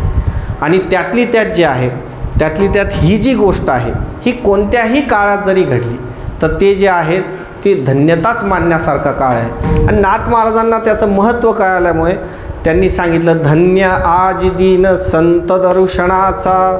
आणि नेमका त्याचा परिणाम काय झाला तर अनंत जन्मीचा शीन गेला. त्याच्या परिणाम स्वरूप असं झालं की संत दर्शनाच्या परिणामामुळे माझा जो अनंत जन्मापासून जो माझ्या मागे लागलेला ताप आहे, जे जन्ममरण घेता घेता जे थकत आपण इथपर्यंत आलो. अगोदरच मी तुम्हाला सांगितलं की मनुष्य शरीर जे आहे ते अतिशय दुर्मिळ आहे. अगोदर दुसऱ्याच भोग योनीत मनुष्य असतो आणि त्या योनीतून इकडं आलेला असतो. आणि दुसऱ्या ज्या योनी आहेत त्या सगळ्या कष्टप्रदच आहे. नाहीतर मला सांगा, एवढं आता ऊन वगैरे चालू आहे, आपण तरी काय करतो, खूप ऊन वाढलं मग एखादं कूलर घेऊन येतो घरात, त्या कूलरच्या खाली बसतो. पण एखादा जर डुक्कर असला, त्या डुकराला काही सुविधा आहे का? खूप ऊन झालं, 40-45 झालं, त्याला काही सुविधा आहे कुठं कूलर लावला नाही, तो चांगलं 1.5-2 टनाचं AC आणला आहे आणि त्या डुकराला ठेवलं आहे. काही पाळीव प्राण्यांचे नशीब आहेत आता, काही आता गोठ्यात वगैरे सुद्धा कूलर लावायला लागलेत, पण ते आपल्या स्वार्थाकरता. आपल्याला चांगलं दूध पाहिजे, आपल्याला माहिती ऊन वाढलं तर ते दुभत्या जनावराचं तेवढं दूध येणार नाही, म्हणून ते त्यांच्याकरता कूलर नाही. हा धार काढायला गेला तोपर्यंतही याला त्या उन्हाचा त्रास नको, म्हणून ते कूलर वगैरे या सगळ्या सुविधा आहेत. ऊन आहे, पाऊस आहे, थंडी आहे, या सगळ्या गोष्टी ज्या आहे या सगळ्यांचं कष्ट त्यांना आहेत ना जीवनात. बरं, खायला काही आहे का वेळेवर? असं हे जे आहेत पाळीव प्राणी सोडून द्या तुम्ही, बाकीच्या प्राण्याला कधी काय भेटेल, कधी काय नाही भेटेल. आपल्याला तर एवढं आहे की महिने पडलेलं आहे घरात, वर्षाचं धान्य एकदम आपल्या घरात येतं. अशी सगळी सुविधाजनक हा आपला जन्म आहे. पण इतर जे जन्म आहेत ते सगळेचे सगळे कष्ट भोगतच आलेले जन्म आहे. त्या जन्मात जे झालेलं कष्ट आहे ते कष्ट भोगत आम्ही या शरीरात आलो. तो सगळा जो शीन आहे, अनंत जन्मीचा शीन गेला, म्हणजे मागून आम्ही जे सगळं भोगत आलो तो सगळा जो शीन आहे तो तुमच्या दर्शनानं बाजूला झाला. आणि आता पुढे जे आम्हाला पुढचे जे जन्म घ्यायचे आहेत तेही तुमच्या दर्शनानं पुढच्या जन्माचंही आमचं काम आता पडणार नाही, कारण जन्ममरणाची जी परंपरा आहे ती तुमच्यात खंडित करण्याची शक्ती तुमच्या ठिकाणी आहे. त्यामुळे तेही जी गोष्ट आहे तीही माझी बाजूला होणार आहे. व ते अनंत जन्मीचा शीन गेला याची आपण नेमकी संगती कशी लावायची? जरी महाराजांनी सांगितलं आहे की अनंत जन्मीचा शीन गेला, पण पुढचा शीन नेमका जाईल कसा? तर पुढचं जे जन्म आहे तो पुढचा जन्म आपल्याला याच्याकरता घ्यावा लागतो की जन्म घेणे लागे वासनेच्या संगे. जी वासना आहे ती वासना जर आपली राहिली तर त्या वासनेच्याच अनुषंगानं आपल्याला पुढचा जन्म घ्यावा लागतो. कितीतरी असे उदाहरण आहे. महाभारतामध्ये सुद्धा जडभरत राजांचं उदाहरण आहे. सर्वसंग परित्याग करून ते तिथं गेलेले गंडकी तीरावर. त्यांच्या जर आपण पूर्ण जर राज्याचा जर अभ्यास केला तर ते परित्यागच एवढा अवघड आहे की ते वाचल्यानंतर आपल्याला लक्षात येतं की 1 करोड वर्ष त्यांनी राज्य केलं असं त्याच्यात उल्लेख आहे. म्हणजे एवढं त्यांना आयुष्य होतं आणि तेवढ्या वर्ष त्यांनी ते आयुष्य भोगून सर्वसंग परित्याग करायचा. काय असं सामान्य नाही की बाबा एखादं गाव म्हणा काही म्हणा, पूर्ण पृथ्वीचं राज्य त्यांच्याकडे होतं. जे हे भारतवर्ष जे नाव आपल्याला पडलेलं आहे या भारतखंडाला, ते त्यांच्या नावावरून ते नाव पडलेलं आहे. अगोदर नाव वेगळं होतं आणि ते त्यांच्या नावावरून ते भरत नावावरून हे भारत झालेलं आहे. एवढं मोठं राज्य सर्व त्याग करून ते तिथं आले. पण त्या गंडकी तीरावर असं झालं की रोज नित्याचा त्यांचा तो क्रम चालू आहे की आता सर्वसंग परित्याग केला आहे, आपल्याला आता भगवंताची प्राप्ती करून घ्यायची म्हणून नित्याची पूजा वगैरे या सगळ्या गोष्टी चालू आहेत. त्या तीर्थावर एक दिवशी स्नान करताना एक हरिणी जी आहे ती नेमकी तिथं पाणी प्यायला आली आणि हरिण जे आहे ते असंच एकदम घाबरून गेलं. सिंहाचा कुठून तरी आवाज आला आणि ती हरिणीच्या मनात एकदम ज्याला आपण म्हणावं की खूप अतिशय भीती वाटली. आणि जसा ते आवाज आला तसं तिनं या तटावरून त्या तटावर उडी मारण्याचा प्रयत्न केला. त्या प्रयत्नात असं झालं की ती गर्भवती असल्यामुळे तिचा जो गर्भ आहे तो गळीत झाला आणि पाण्यात पडला, प्रसूती झाली आणि ती हरिणी जी आहे ते पुढे एका गुफेत पडली आणि ती हरिणी मरून गेली. मग आता जे हे पिल्लू आहे, जे पाडस आहे, या पाडसाला भूतदया म्हणून ते जे आहे जडभरत राजांनी त्याला जवळ घेतलं. म्हणजे भरत राजांनी, जडभरत तर पुढं नाव झालं आहे पण भरत राजांनी त्यांना जवळ घेतलं. आणि आता जो आपल्याकडे जी आलेला आहे ते भूतदया म्हणून फक्त पालन करायचं म्हणून त्यांना जवळ घेतलं. आणि नंतर रोज त्यांच्या मनात असा भाव निर्माण झाला की हे आपल्याला शरण आलेलं आहे आणि शरणागताचा त्याग करायला नाही पाहिजे, कारण त्याचंही एक पाप लागतं. फक्त एवढ्या एका भावनेनं ते त्याचं लालन पालन पोषण करायला लागले. पण पुढे पुढे असं झालं की ते जे नित्याचं त्यांचं पूजा वगैरे आहे त्याच्यातसुद्धा त्यांना ते आठवायला लागलं. ध्यानाला बसले का ते हरिणाचं पाडस यायचं, त्यांना आपलं जे शिंग आहे नेमकेच आलेले ते थोडेसे लावले की ते ध्यान भंग व्हायचं. अशा अनेक गोष्टी होता शेवट अंतकाळ समीप आला आणि समीप येताना सर्व जसं पुत्र वगैरे जवळ बसावं तसं हे हरिण बालक जवळ बसलेलं आणि त्याच्यात वासना राहिली, म्हणून पुढचा जन्म हरणाचं घ्यावा लागला. म्हणजे जन्म घेणे लागे वासनेच्या संगे. मग ते पुढचा विषय आहे की पुढे ते नंतर पुढचा जन्मही त्यांना हरिणाचा घ्यावा लागला. एक जन्मात त्यांची स्मृती कायम, त्यानंतर पुढचा तो जन्म आहे जडभरत राजांचा. ही कथा आपला भाग नाही, आपला भाग एवढाच आहे की जन्म घेणे लागे वासनेच्या संगे. आणि ह्या ज्या वासना आहेत हे संतांच्या जर आपण शरणाला गेलो तर त्या वासना ज्या आहेत त्या वासना तिथं राहत नाहीत. संत चरण रज लागता सहज वासनेचे बीज जळून जाय. त्यांच्या जर आपण चरणाकडे गेलो, त्यांच्या जर आपण शरण गेलो त्यांना, तर निश्चित आपल्या ह्या ज्या वासना आहेत ह्या बाजूला होऊन जातात. आणि मग जे पुढं आपल्याला जन्म घ्यायचे, जे पुनरपी जननम पुनरपी मरणम जे आहे, जे वासनेवरच सर्व जे अवलंबून आहे, त्या वासनात जर बाजूला झाल्या तर पुढचाही तो सगळा जो क्षीण होणार आहे तो बाजूला झाला. म्हणून अनंत जन्मीचा क्षीण गेला. आणि हे सगळं झाल्यानंतर हे दर्शन तर झालं आहे, पण आता नाथ महाराज जे आहेत, नाथ महाराज तिथं खाली वाकलेत आणि असं वाटायला लागलं की जनार्दन स्वामींना आलिंगन द्यावं, त्यांना कडकडून भेटावा अशी त्यांच्या मनात भावना निर्माण झाली. आणि ती जी भावना आहे त्या भावनेच्या ह्याच्यातच त्यांनी पुढे त्यांना जे दुसरं चरण आहे त्याच्यात ते सांगतात.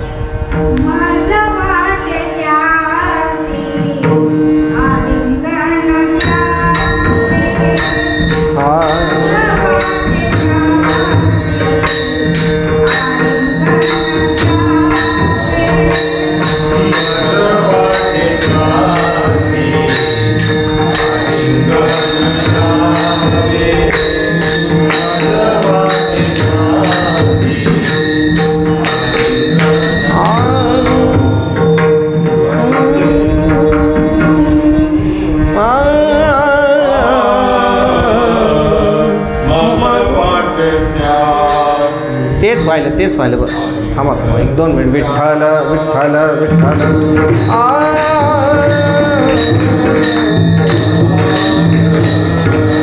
मज वाटे त्यासी आलिंगन द्यावे,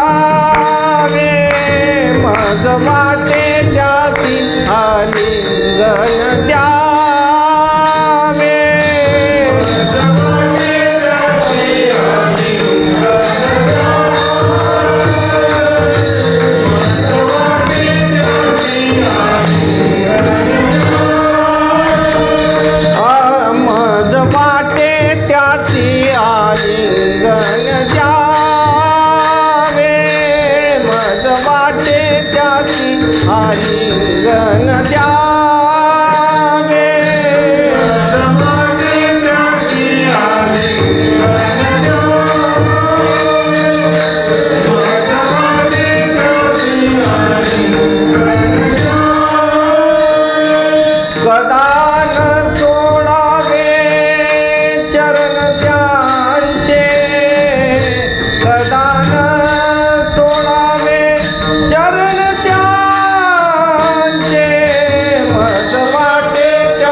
मज वाटे त्यासी आलिंगन द्यावे, कदान सोडावे चरण त्यांचे. आपण व्यवहारात सुद्धा जर एखादा खूप प्रेमाचा जर भेटला तर प्रेमाचा भेटल्यानंतर आपण अशी कडकडून मिठी मारतो. तसंच जे आहे तसंच साधू संतांना जर भेटलं तर आपण तसं कडकडून भेटायला पाहिजे, तसं आलिंगन द्यायला पाहिजे. थोडीशी शंका इथं अशी उपस्थित होते की नेमकं आलिंगन द्यायचं, पण समोरचं जे आहे त्यांचा ना आपला जर परिचय नसला तर नेमकं आलिंगन कसं द्यायचं. तर त्याचा भाव असा आहे त्या आलिंगन देण्याच्या पाठीमागे, एकतर जर तेवढी आपली पात्रता असली तर ते निश्चित आपल्याला आलिंगन देतात, पण जर तसं आपलं जर पात्रता असली तर. पण जर नसली पात्रता तर ती एक तर तयार करायची, किंवा मग आलिंगनाचा जो प्रकार आहे ते चरणाशी आलिंगन द्यावे. म्हणजे जे चरण जे आहे त्या चरणाला जसं आपण स्पर्श करतो तर नुसता स्पर्श न करता त्याला जरी आलिंगन दिलं तरीसुद्धा चालतं. असाही एक भाव आहे. मज वाटे त्यासी आलिंगन द्यावे, कदा न सोडावे चरण त्यांचे. आता कदा न सोडावे चरण त्यांचे म्हणजे आपण गेलो त्यांच्याकडे आणि त्यांचे जर पाय पकडले तर कधीच सोडायचे नाही का. आता महाराज आहेत बाबा ज्यांना आपण आलिंगन देतो, त्यांनाही काहीतरी कामधंदे असतील ना, किंवा शरीर धर्म आहे, शरीर धर्माच्या हिशोबाने कुठं नाही महाराज, तिथं नाथ महाराजांनी लिहिलं आहे कदा न सोडावे चरण त्यांचे, आम्ही तुमचे चरण सोडायला तयार नाही. त्याचा असा शब्दशः कोणत्याही गोष्टीचा अर्थ नाही घ्यायला पाहिजे. शब्दशः अर्थ नाही घ्यायचा, नेमका त्याचा अर्थ असा आहे की कदा न सोडावे चरण त्यांचे, म्हणजे त्यांचं चरण नाम म्हणजे स्वरूप. म्हणजे चरण जे आहे ना, मोठ्या माणसाचा जो उल्लेख असतो तो चरणाचा उल्लेख स्वरूप या अंगानं केलेला असतो. आणि कदा न सोडावे चरण त्यांचे म्हणजे एकदा आम्ही तुमच्या शरणाला आलेलो आहे, म्हणजे तुमच्या स्वरूपात आम्ही शरण आलेलो आहे, तुम्हाला शरण आलेलो आहे. त्या शरणागत जो भाव आहे त्याच्यापासून कधीही बाजूला नाही व्हायचं. कदा न सोडावे चरण त्यांचे म्हणजे एकही क्षण आपण बाजूला न होता कामा. जर आपण एकदा जर त्यांच्यावर विश्वास टाकला की टाकला तर टाकला, परत नाही तर त्या विश्वासात डळमळीतपणा नाही पाहिजे. कारण अनेक वेळा असं होतं, कधी कधी तुमची परीक्षाही घेतली जाते की खरंच दृढ भाव आहे का नाही आहे.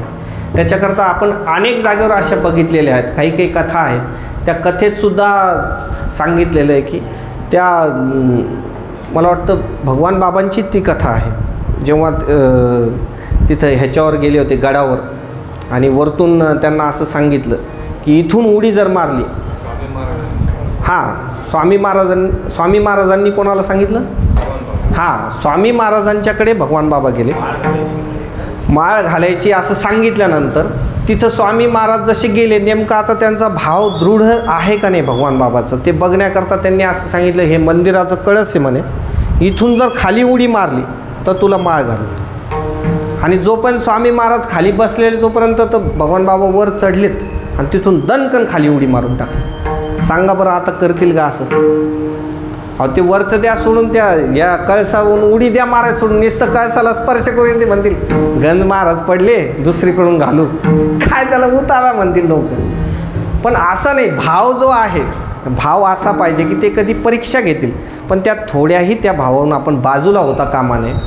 आणि नुसता एवढाच फायदा आहे का त्यांचा, म्हणजे आपण त्यांच्या शरणाला जर गेलो तर अभंगाचं जे पहिल्या चरणाचा उत्तरार्ध आहे की अनंत जन्मीचा शीन गेला, नुसतं एवढंच त्याचं काम आहे का. कारण अनंत जन्मीचा शीन गेला असं म्हणण्यामागे दोन गोष्टी आहेत. एक तर भूतकाळाचा जो आपल्याला झालेला शीन आहे, अनेक जन्म घेत आलं त्या जन्माचा शीन, आणि पुढे जे जन्म घ्यायचे म्हणजे भविष्यकाळातला, हे दोन ताप तर गेले महाराज. पण वर्तमान स्थितीचं काय, आम्ही वर्तमान स्थितीत या त्रिविध तापानं तापलेलं आमचं सगळं जीवन आहे. पण नेमकं याच्या बाबतीत काय आहे ते अभंगाच्या 3ऱ्या चरणात महाराज सांगतात.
चरण वैष्णवांचे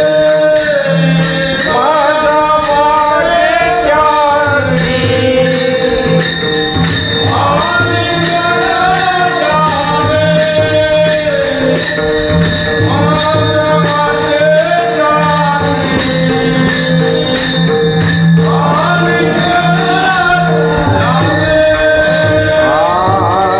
त्यासी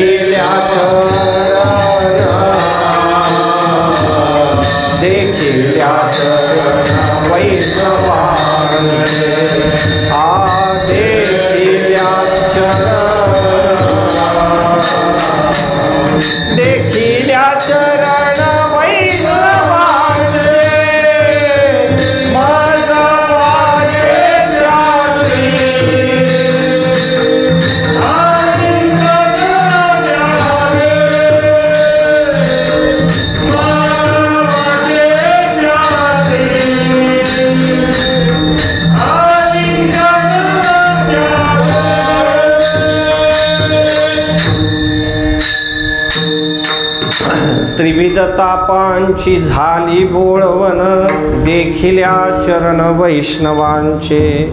महाराजांनी असं सांगितलं की वर्तमान तुम्ही तापाचं काय बोलताय, तुम्हाला मागच्या तापाचं सांगितलं मी की जर तुम्ही त्यांना आलिंगन दिलं, कदा न सोडावे चरण त्यांचे. संत दर्शनाचा लाभ असा आहे की अनंत जन्मीचा शीन गेला. आणि हे त्रिविध ताप जे आहेत ते फक्त देखिल्या चरण वैष्णवांचे, म्हणजे जर नुसतं दर्शन जरी झालं तरी या सगळ्या गोष्टी त्रिविध जो ताप आहे तो जातो. आता त्रिविध ताप म्हणजे कोणता आहे?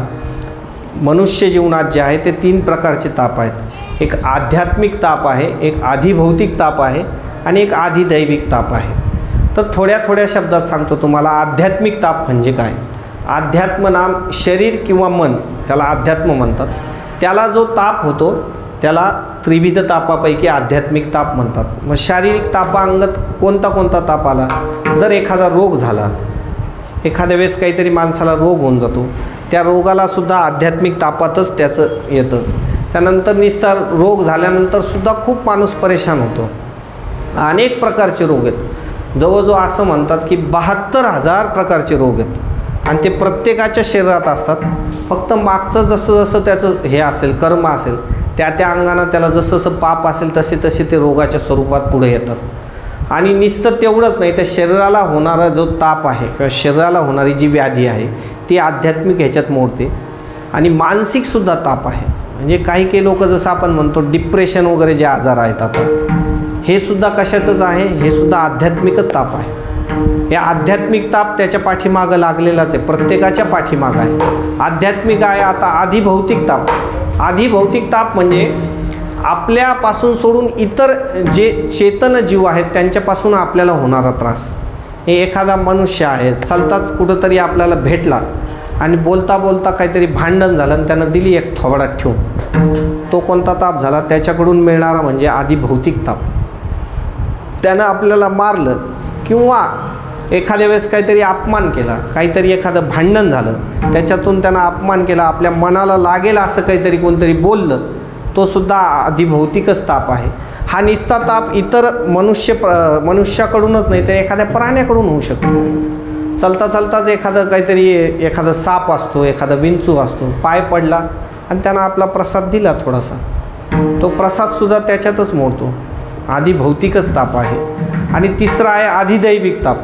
त्या आधिदैविक तापामध्ये सगळेच आलं, ते थंडी आहे किंवा पाऊस आहे किंवा भूकंप आहे, ह्या ज्या सगळ्या गोष्टी आहेत ह्या त्याच्यामध्ये मोडतात. किंवा मग राजा आहे, राजा एखादा निर्णय घेतो. आता तर राजा असे निर्णयावर निर्णय घ्यायला लागलेले आहेत. एखादा काहीतरी असा बळकट निर्णय घेता येतो आणि कधीतरी रात्रीचा अनाऊन्समेंट होते, आज से 500 और 1000 की नोट बंद, की झाला तो ताप. मग कुठंतरी एखादा इन्कम टॅक्सचा कार्यक्रम होऊन जातो, त्याच्या पाठीमागं ती धाड लागून जाते. एखादी ते ईडी बिडी काय म्हणते ते एखादं पाठीमागं लागून जातं. हे जे सगळे ताप आहेत हे आधिदैविक ताप आहेत. असे हे त्रिविध ताप जे आहेत, तर हे त्रिविध तापांची झाली बोळवण. तर ही बोळवण या शब्दाचा अर्थ जो आहे तो म्हणजे वाट लावणे. आपण आपल्याकडे जेव्हा ते लग्न वगैरे होतं तर पहिल्या वेळेस जे नवरी मुलगी जाते तेव्हाच ते असतो ना तो शब्द, त्याला बोळवणच म्हणतात ना. ते बोळवण करणं म्हणजे वाटी लावणं. तर हे त्रिविध ताप जे आहे ते वाटी लावणे, पण कसे देखील चरण वैष्णवांचे, त्यांच्या चरणाचा हा प्रताप आहे. थोडंसं आपल्याला असं वाटू शकतं की बोळवण म्हणजे एकदा वाटी लावले म्हणजे हे परत आपल्याकडे येणारच नाहीत का. तर त्याचा जर आपण थोडं असं बघायला गेलो तर साधू संतांचे सुद्धा जे जीवन आहेत तर हे त्रिविध ताप त्यांच्याही जीवनात आपल्याला दिसतातच ना, प्रत्येकाच्या जीवनात दिसतात. मग नाथ महाराज तर म्हणतात त्रिविध तापाची झाली बोळवण, मग हे कशी त्याची संगती लावायची. हे बघा, मी तुम्हाला एक गोष्ट सांगतो, त्यांच्याही जीवनात हे जे ताप आहेत हे तिन्ही ताप आहेतच. त्यांच्या जीवनात त्यांचे प्रत्येकाचं जीवन बघा, साधू संतांचे कोणाचंही जीवन बघा. तुम्ही तुकाराम महाराजांचं जरी जीवन बघितलं ते मंबाजी गोसाई वगैरे जे आहेत त्यांच्याकडून अपमान होणं, किंवा एकदा तर ते प्रत्यक्ष काटेरी ह्याच्यानं ते मारलेलं वगैरे आपण पाहिलेले, हे त्रास आहेच ना. मग आपण असं कसं म्हणता येईल का त्रिविध तापांची झाली बोळवण. प्रत्येकाच्या जीवनात आहे हा ताप. फक्त त्यांच्या तापात म्हणजे त्यांनी त्या तापाला कसं बाजूला केलं आणि आपल्याला तो ताप कसा त्रास देतो हे फक्त आपल्याला जर स्पष्ट झालं तर लक्षात येईल त्रिविध तापांची झाली बोळवण म्हणजे नेमकं काय. विठ्ठल विठ्ठल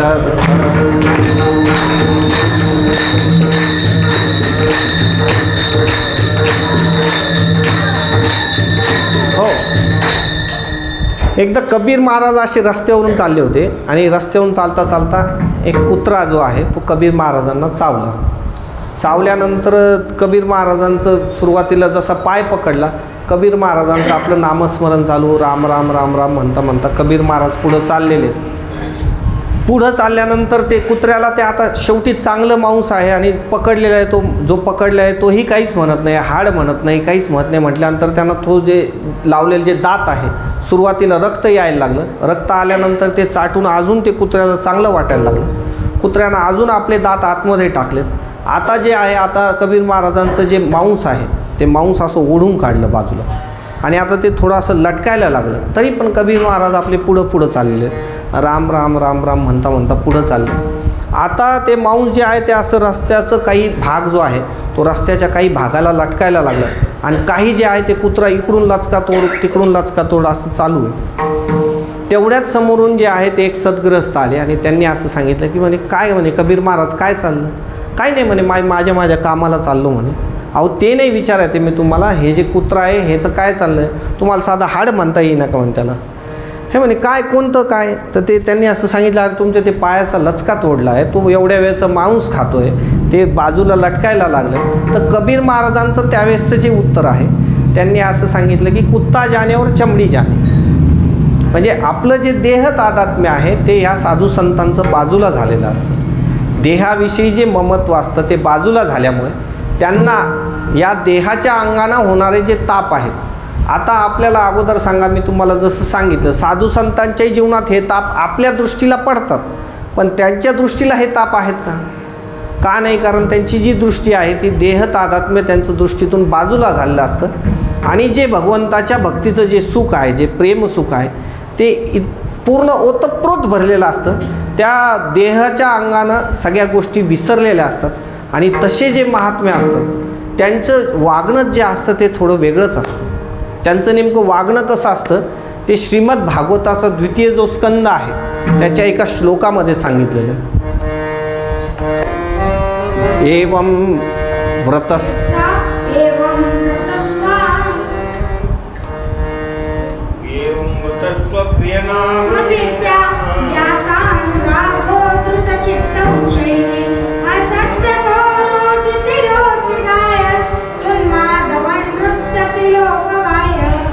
आम्ही तुझ्या भरशावर उडीन, तू आमच्याकडेच पाहायला लागलो. आम्ही बिंदास म्हणलं, तू बिंदास म्हणणार आहे. असो एवं व्रतस्थ. आता एक एक शब्द आम्हाला सांग त्याच्यातले.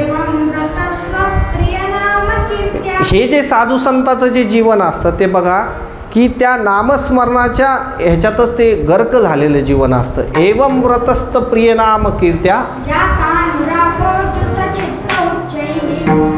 जातानुरागो म्हणजे त्यांच्या जीवनात जे आहे एवढं प्रेम सुख वाढलेलं असतं, एवढं जीवन उच्च झालेलं असतं की ते त्याच्यातच असतात, त्या अनुरागातच असतात, त्या प्रेम सुखातच असतात. त्यामुळे देहाचं जे काही आहे देहाचं तादात्म्य बाजूला झालेलं असतं.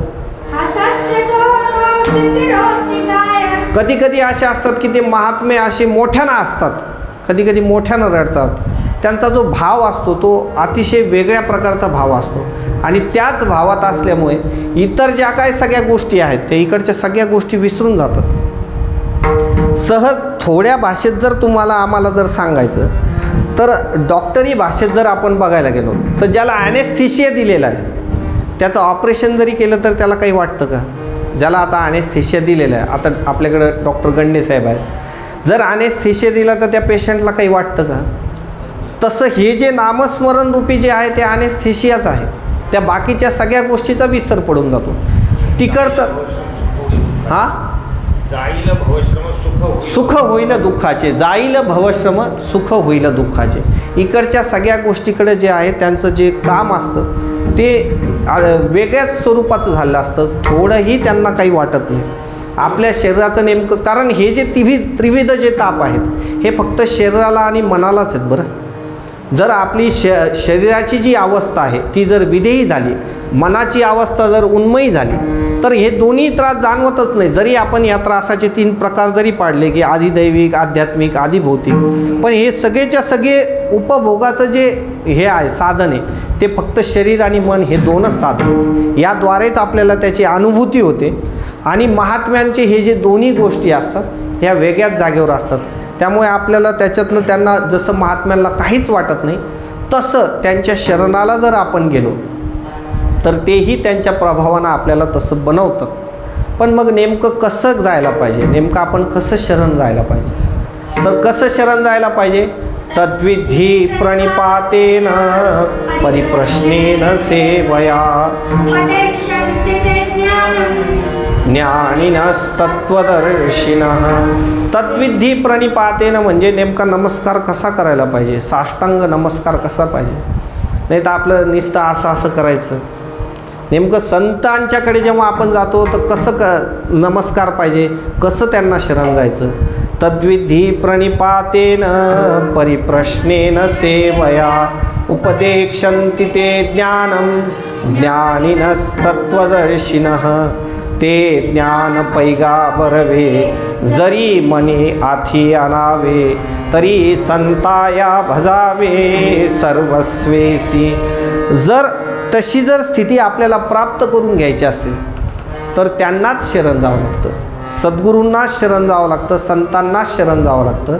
ते ज्ञान पैगा बरवे जरी मनी आथी आणावे, जर ते आपल्याला वाटत असलं की आपल्याकडे यावे तरी संताया भजावे सर्वस्वेसी. त्याच्यानंतर पुढची ओवी, ज्ञानाचा कुरुठा सेवा हा दारवंटा तो स्वाधीन करी सुभटा ओळगोनी. त्यांची सेवा अशी पाहिजे की हा ज्ञानाचा कुरुठा म्हणजे तिथं जर जायचं आहे आपल्याला, जर ते ज्ञान मिळवायचं आहे, पण त्या ज्ञान मिळवायच्या नेमकं दाराचा जर काही हे असेल ज्याला आपण म्हणतो चौकट, ती मुख्य चौकट काय आहे ते तर सेवा हा दारवंटा. म्हणजे त्यांची सेवा आपल्याकडून घडली पाहिजे. जशी नाथ महाराजांच्या जीवनात सेवा घडली असेल, जशी तुकोबारायांच्या जीवनात असेल, जेवढे साधू संत आहेत त्यांना नेमका साधू संतांविषयी कसा आदर आहे, त्यांच्याकडून नेमकी कशी सेवा घडली, तशी सेवा जर आपल्याकडून घडली तरच आपल्याला साधू संत ती गोष्ट देऊ शकतात.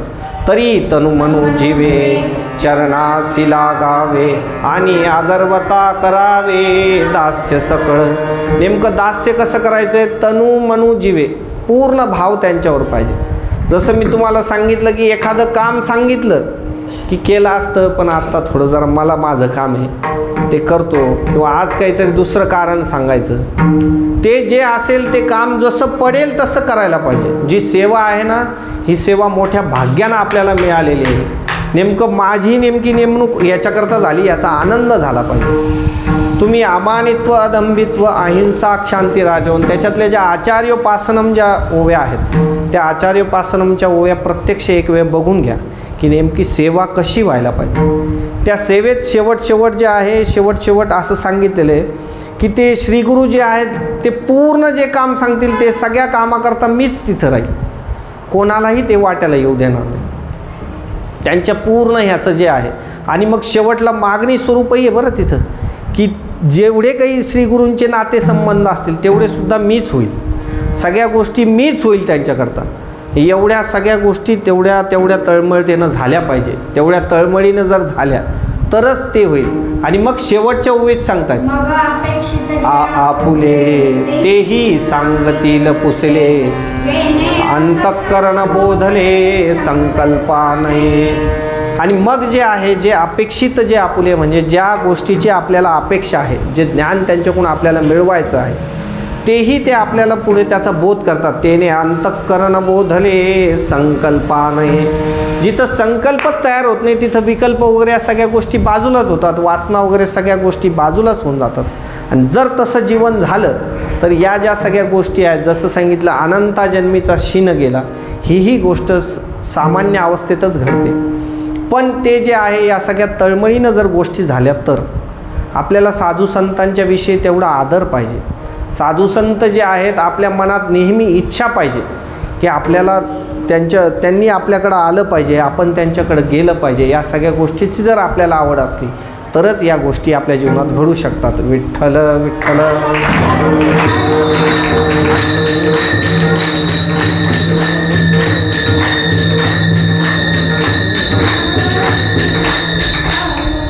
ते एक पद आहे, त्या पदामध्ये जे आहे साधू संत नेमके जर दुरून येत असले तर नेमके आपल्या मनातली भावना कशी असावी, आपण त्यांच्याविषयी किती आदरानं बघितलं पाहिजे आणि आपल्या मनात नेमकी कोणती इच्छा पाहिजे.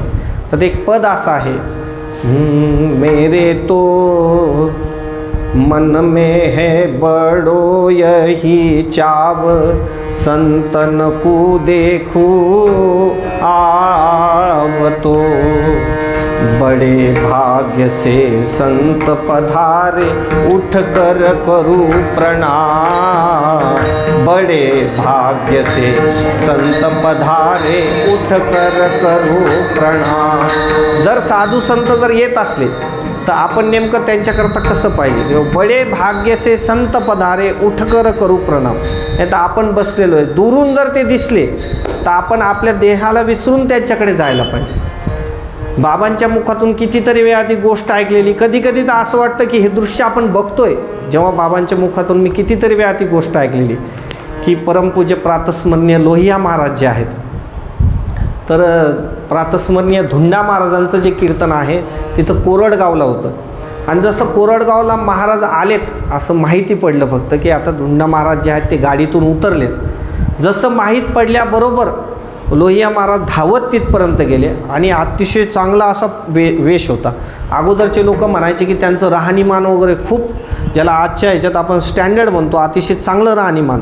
पण जसं धुंडा महाराजांना पाहिलं तर साष्टांग दंडवत घातलं, मध्ये नाली वगैरे होती, तर सगळे कपडे त्याच्यात भिजून गेले. आणि ते भिजल्यानंतर स्वतः महाराजांनी सांगितलं, अरे काय म्हणे, मी आतमध्ये आलो नसतो का. नाही म्हणे, तुमच्यासमोर या कपड्याची काय किंमत. जसं उठ करू प्रणाम जे आहे ते असं पाहिजे. बड़े भाग्य से संत पधारे उठ कर करूं प्रणाम, बड़े भाग्य से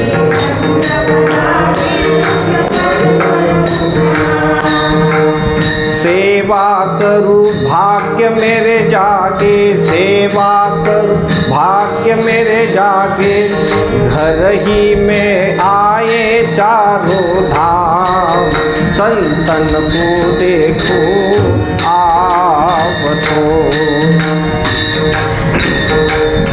संत हमारे मात पिता है, संत ही भाई बंधु.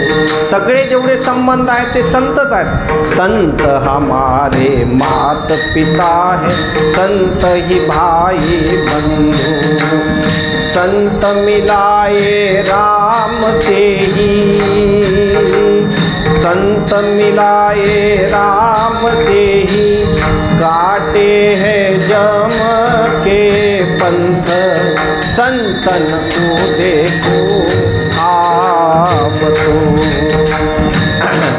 संत मिलावे राम से ही म्हणजे आपल्याला संत सांगणार आहेत की कसं भगवंताची प्राप्ती करून घ्यायची.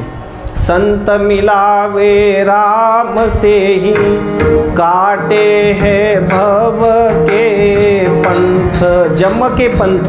काटे हे जम के पंथ म्हणजे यमराजांकडे जो नेणारा रस्ता आहे तो रस्ता कट करून आपल्याला इकडे भगवंताच्या मार्गाकडे नेणार, तिकडून तोडून आपल्याला इकडे लावणार. कैसे भक्ति करूं मैं हर की हो करके निष्काम, कैसे भक्ति करूं मैं हर की हो करके निष्काम। ऐसी जुक्ति बताओ बाबा, ऐसी जुक्ति बताओ बाबा, सुमिरू में हरि को गुणनाम, संतन को देखो आवतो। त्यांनाच आपल्याला जाऊन ती युक्ती विचारायची आहे की कैसे भक्ती करू मैं हर की होकर के निष्काम, ऐसी जुक्ती बताओ बाबा, म्हणजे साधू संतांना जाऊन विनंती करायची आहे। जे आपण अगोदर सांगितलं त्या श्लोकाचाच हा भाव आहे। तद्विधी प्रणिपातेन परिप्रश्नेन सेवया उपदेक्षन्ति ते ज्ञानम ज्ञानिनस्तत्वदर्शिन। या सगळ्या श्लोकाचा जो मतीचा अर्थ आहे तो एवढाच आहे की आपण त्यांच्या शरणाला जाऊन जर तसं आपण वागलो तर ते निश्चित आपल्याला या सगळ्या गोष्टी ज्या त्यांच्या जीवनात आहे त्या आपल्याला सांगतील। त्या सांगितल्याचा परिणाम असा होईल की अनंत जन्मीचा शिन गेला, आणि दुसरा आहे की त्रिविध तापांची झाली बोडवण। या सगळ्या गोष्टी ज्या आहेत या त्यांच्याच प्रसादानं प्राप्त होणार आहे, आणि त्यामुळे त्यांची जी संगती आहे ती वारंवार घडली पाहिजे असं अभंगाच्या शेवटच्या चरणात महाराज सांगतात। एका जना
एका जनार्दनी घडो त्यांचा संग न व्हावा वियोग जन्मोजन्मी.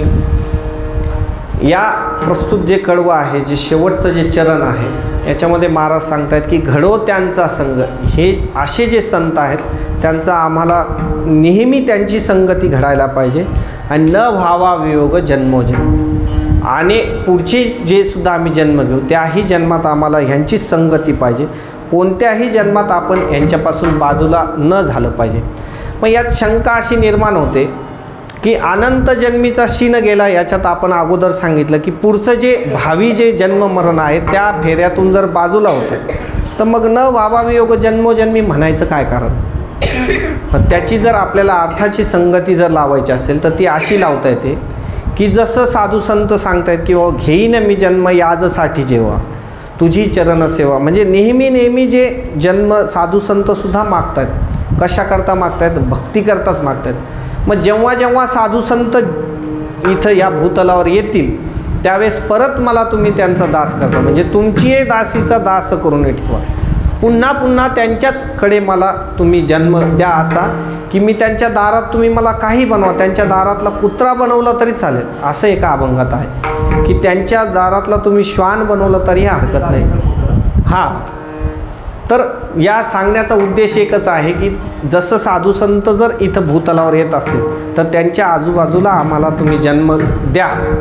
आणि असं असतं की सत्संगती जी आहे त्या सत्संगतीचं असं आहे की एकाच्या मिलनामध्ये दुःख आहे आणि एकाच्या वियोगामध्ये दुःख आहे. एखादे जर आपल्याला भेटले ना, मिलत एक दारुण दुःख देई बिछुरत एक प्राण हरले. साधू संतांचं जे जीवन आहे ना ते जर आपल्यापासून बाजूला झालं तर तो खरा दुःखाचा प्रसंग आहे.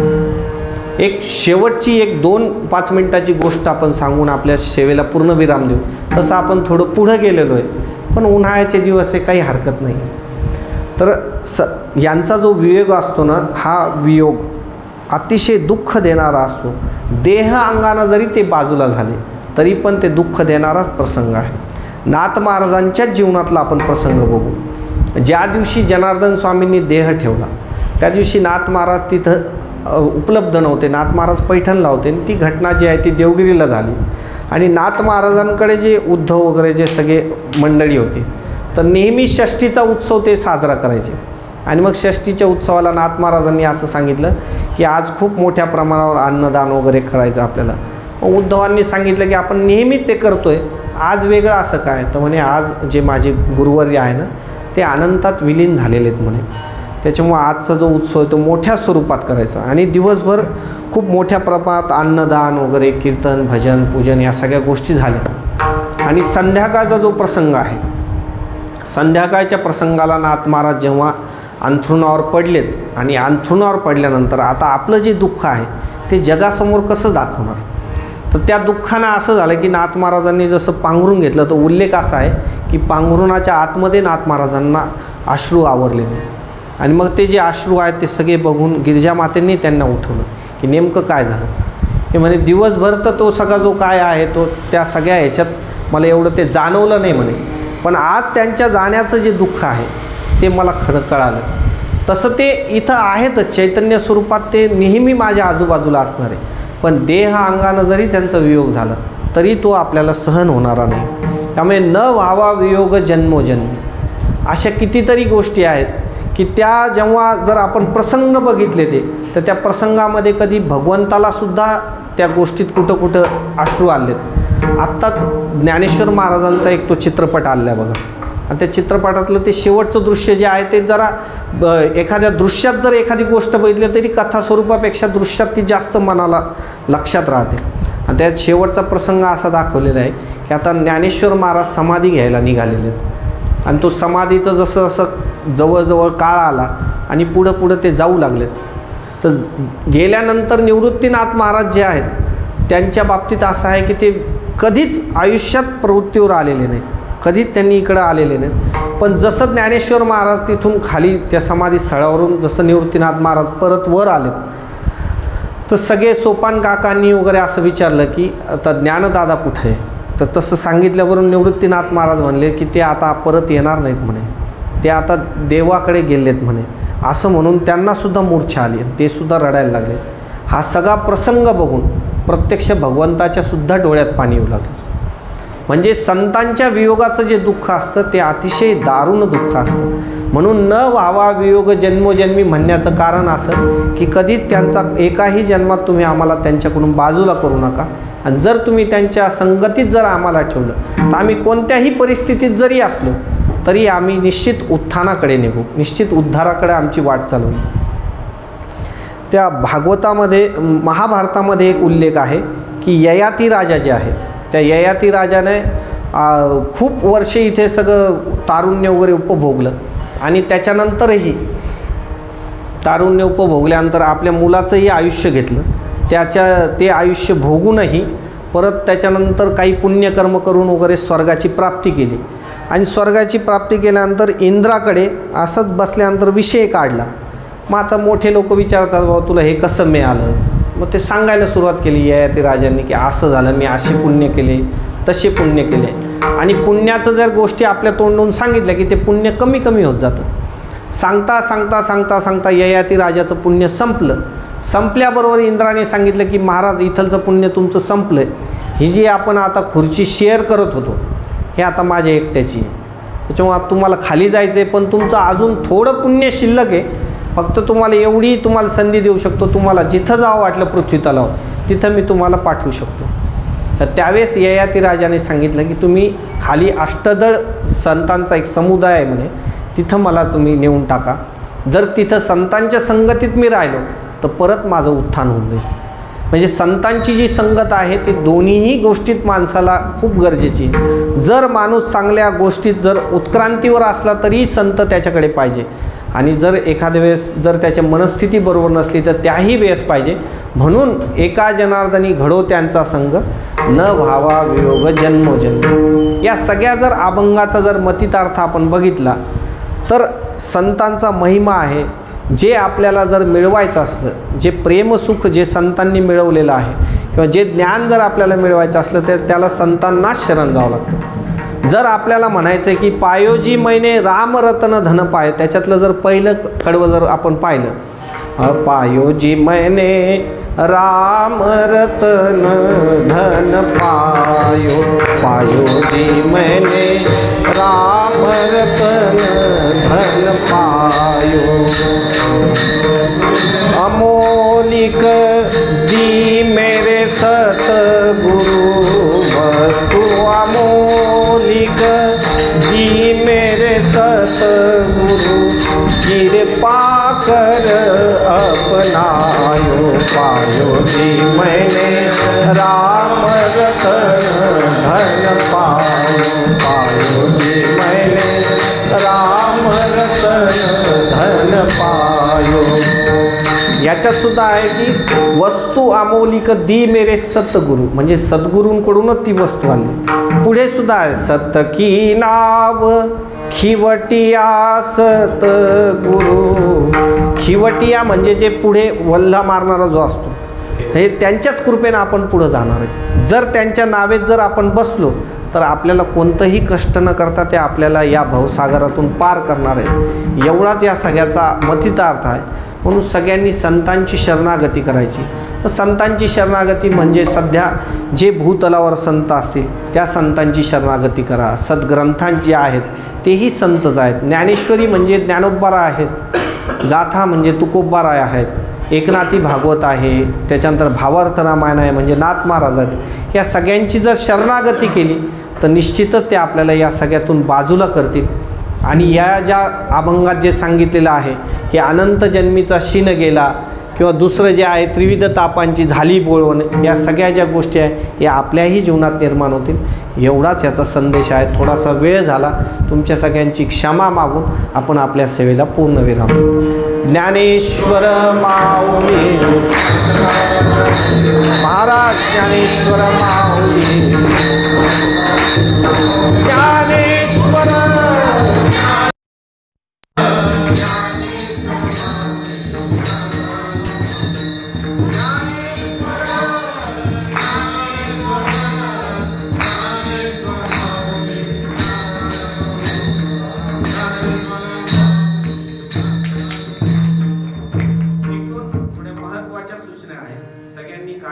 लक्षपूर्वक ऐका. आपल्याकडे प्रत्येक रविवारी जी आहे तिथं गीतेची संथा देण्यात येत आहे. त्या संथेमध्ये बरेच जण येऊ लागले, पण अजूनही जे काही आहेत लोक, त्यांना सगळ्यांना ही माहिती जर नसेल तर त्यांच्याकरता ही सूचना आहे. ज्यांना कोणाला काही येत नसेल तेही या संथेत येऊन बसा. कारण या संथेचा तुम्हाला चमत्कार सांगतो, ज्यांना अक्षर ओळख नाही ना त्यांनाही ते पाठ व्हायला लागलं बरं. फक्त तुम्ही त्याला जर निश्चयानं आले, तर खऱ्या श्रद्धेनं जर आले, तर निश्चित त्या अक्षरांची तुमची ओळख खूप लवकर होईल. कारण आपला खूप चांगला योग आहे, प्रत्यक्ष गुरुवरांच्या मुखातून आपल्याला ती संथा मिळते. आणि अनेक दिवसांची ही आपली तळमळ होती. आणि छोटे छोटे जे लेकर आहेत पण ते सुद्धा असं पाठ करायला लागले. आता आजच सकाळी जे आहे, फॉर एक्झाम्पल म्हणून मी रुद्राचं नाव सांगतो मी तुम्हाला, पण त्या रुद्राला अजून त्याच्यातली अक्षर ओळख नाही, तरी सुद्धा ते सगळं ऑटोमॅटिक ते पाठ व्हायला लागलं. अक्षरशः ते ऑटोमॅटिक नसतं तसं, की ज्याला आपण म्हणतो हा ते ऑटोमॅटिक नसतं. ही संत कृपा असते. जे शिकवणारे जे आहेत त्यांच्या कृपेने या सगळ्या गोष्टी होत असतात. त्यामुळे हा आणि येणारी 12 तारीख जी आहे त्या दिवशी पौर्णिमा आहे. त्या पौर्णिमेला, प्रत्येक पौर्णिमेला आपण रात्री 9 वाजता सुंदरकांड घेत असतो. त्या सुंदरकांडच्या पारायणालाही बहुसंख्येने यायचंय. आणि अनेक दिवसा अगोदर इथे एक सूचना अशी दिली होती की जी प्रत्येक एकादशी जी असते, तर त्या एकादशीला आपण असं सांगितलं होतं की जी महापूजा असते सकाळची, त्या महापूजेकरता ज्या 24 एकादशी आहेत त्यापैकी काही एकादशी ज्या आहेत त्या खाली आहेत.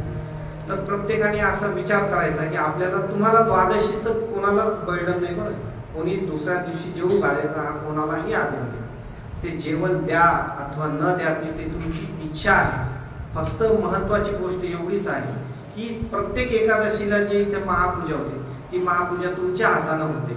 आपण असं नंबर लावून कुठं कुठं एखादी गोष्ट करतो जी सहजतेने उपलब्ध असते, त्याचा आपल्याला महत्व राहतं. इथं चांगल्या जागेवर ही सगळी सेवा आपल्याकडून घडते. प्रत्यक्ष मूर्तीला आपल्याला हात लावलेला मिळतो. सगळे जे काय उपचार वगैरे त्या मंत्रोच्चारात त्या सगळ्या गोष्टी चालतात. आणि या सगळ्या गोष्टीचं जे आहे ते आवड लागते.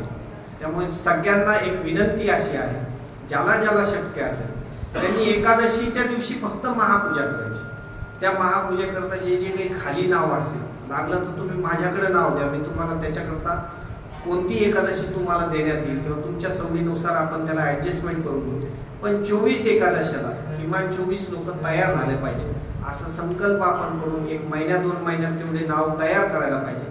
अनेक दिवसांची ही तळमळ आहे. आमचे भरत काका वगैरे बऱ्याच वेळा हे सूचना देतात, पण आपण नेहमी विसरून जातो. पुन्हा तुम्हाला सगळ्यांना सूचना आहे, कोणाला जर बाहेरचे जरी कोणी असेल ज्यांना असं वाटलं की बाबा मला स्वतःला ती पूजा करायला मिळावी, काही नाही, अर्धा तासाचा तो विषय असतो. सगळ्यांनी त्याला मनावर घ्यायचंय आणि त्याच्या काही खाली एकादशी असतील त्यावेळेस इथं महापूजा करायची. असं काही सूचना. विठ्ठल जय जय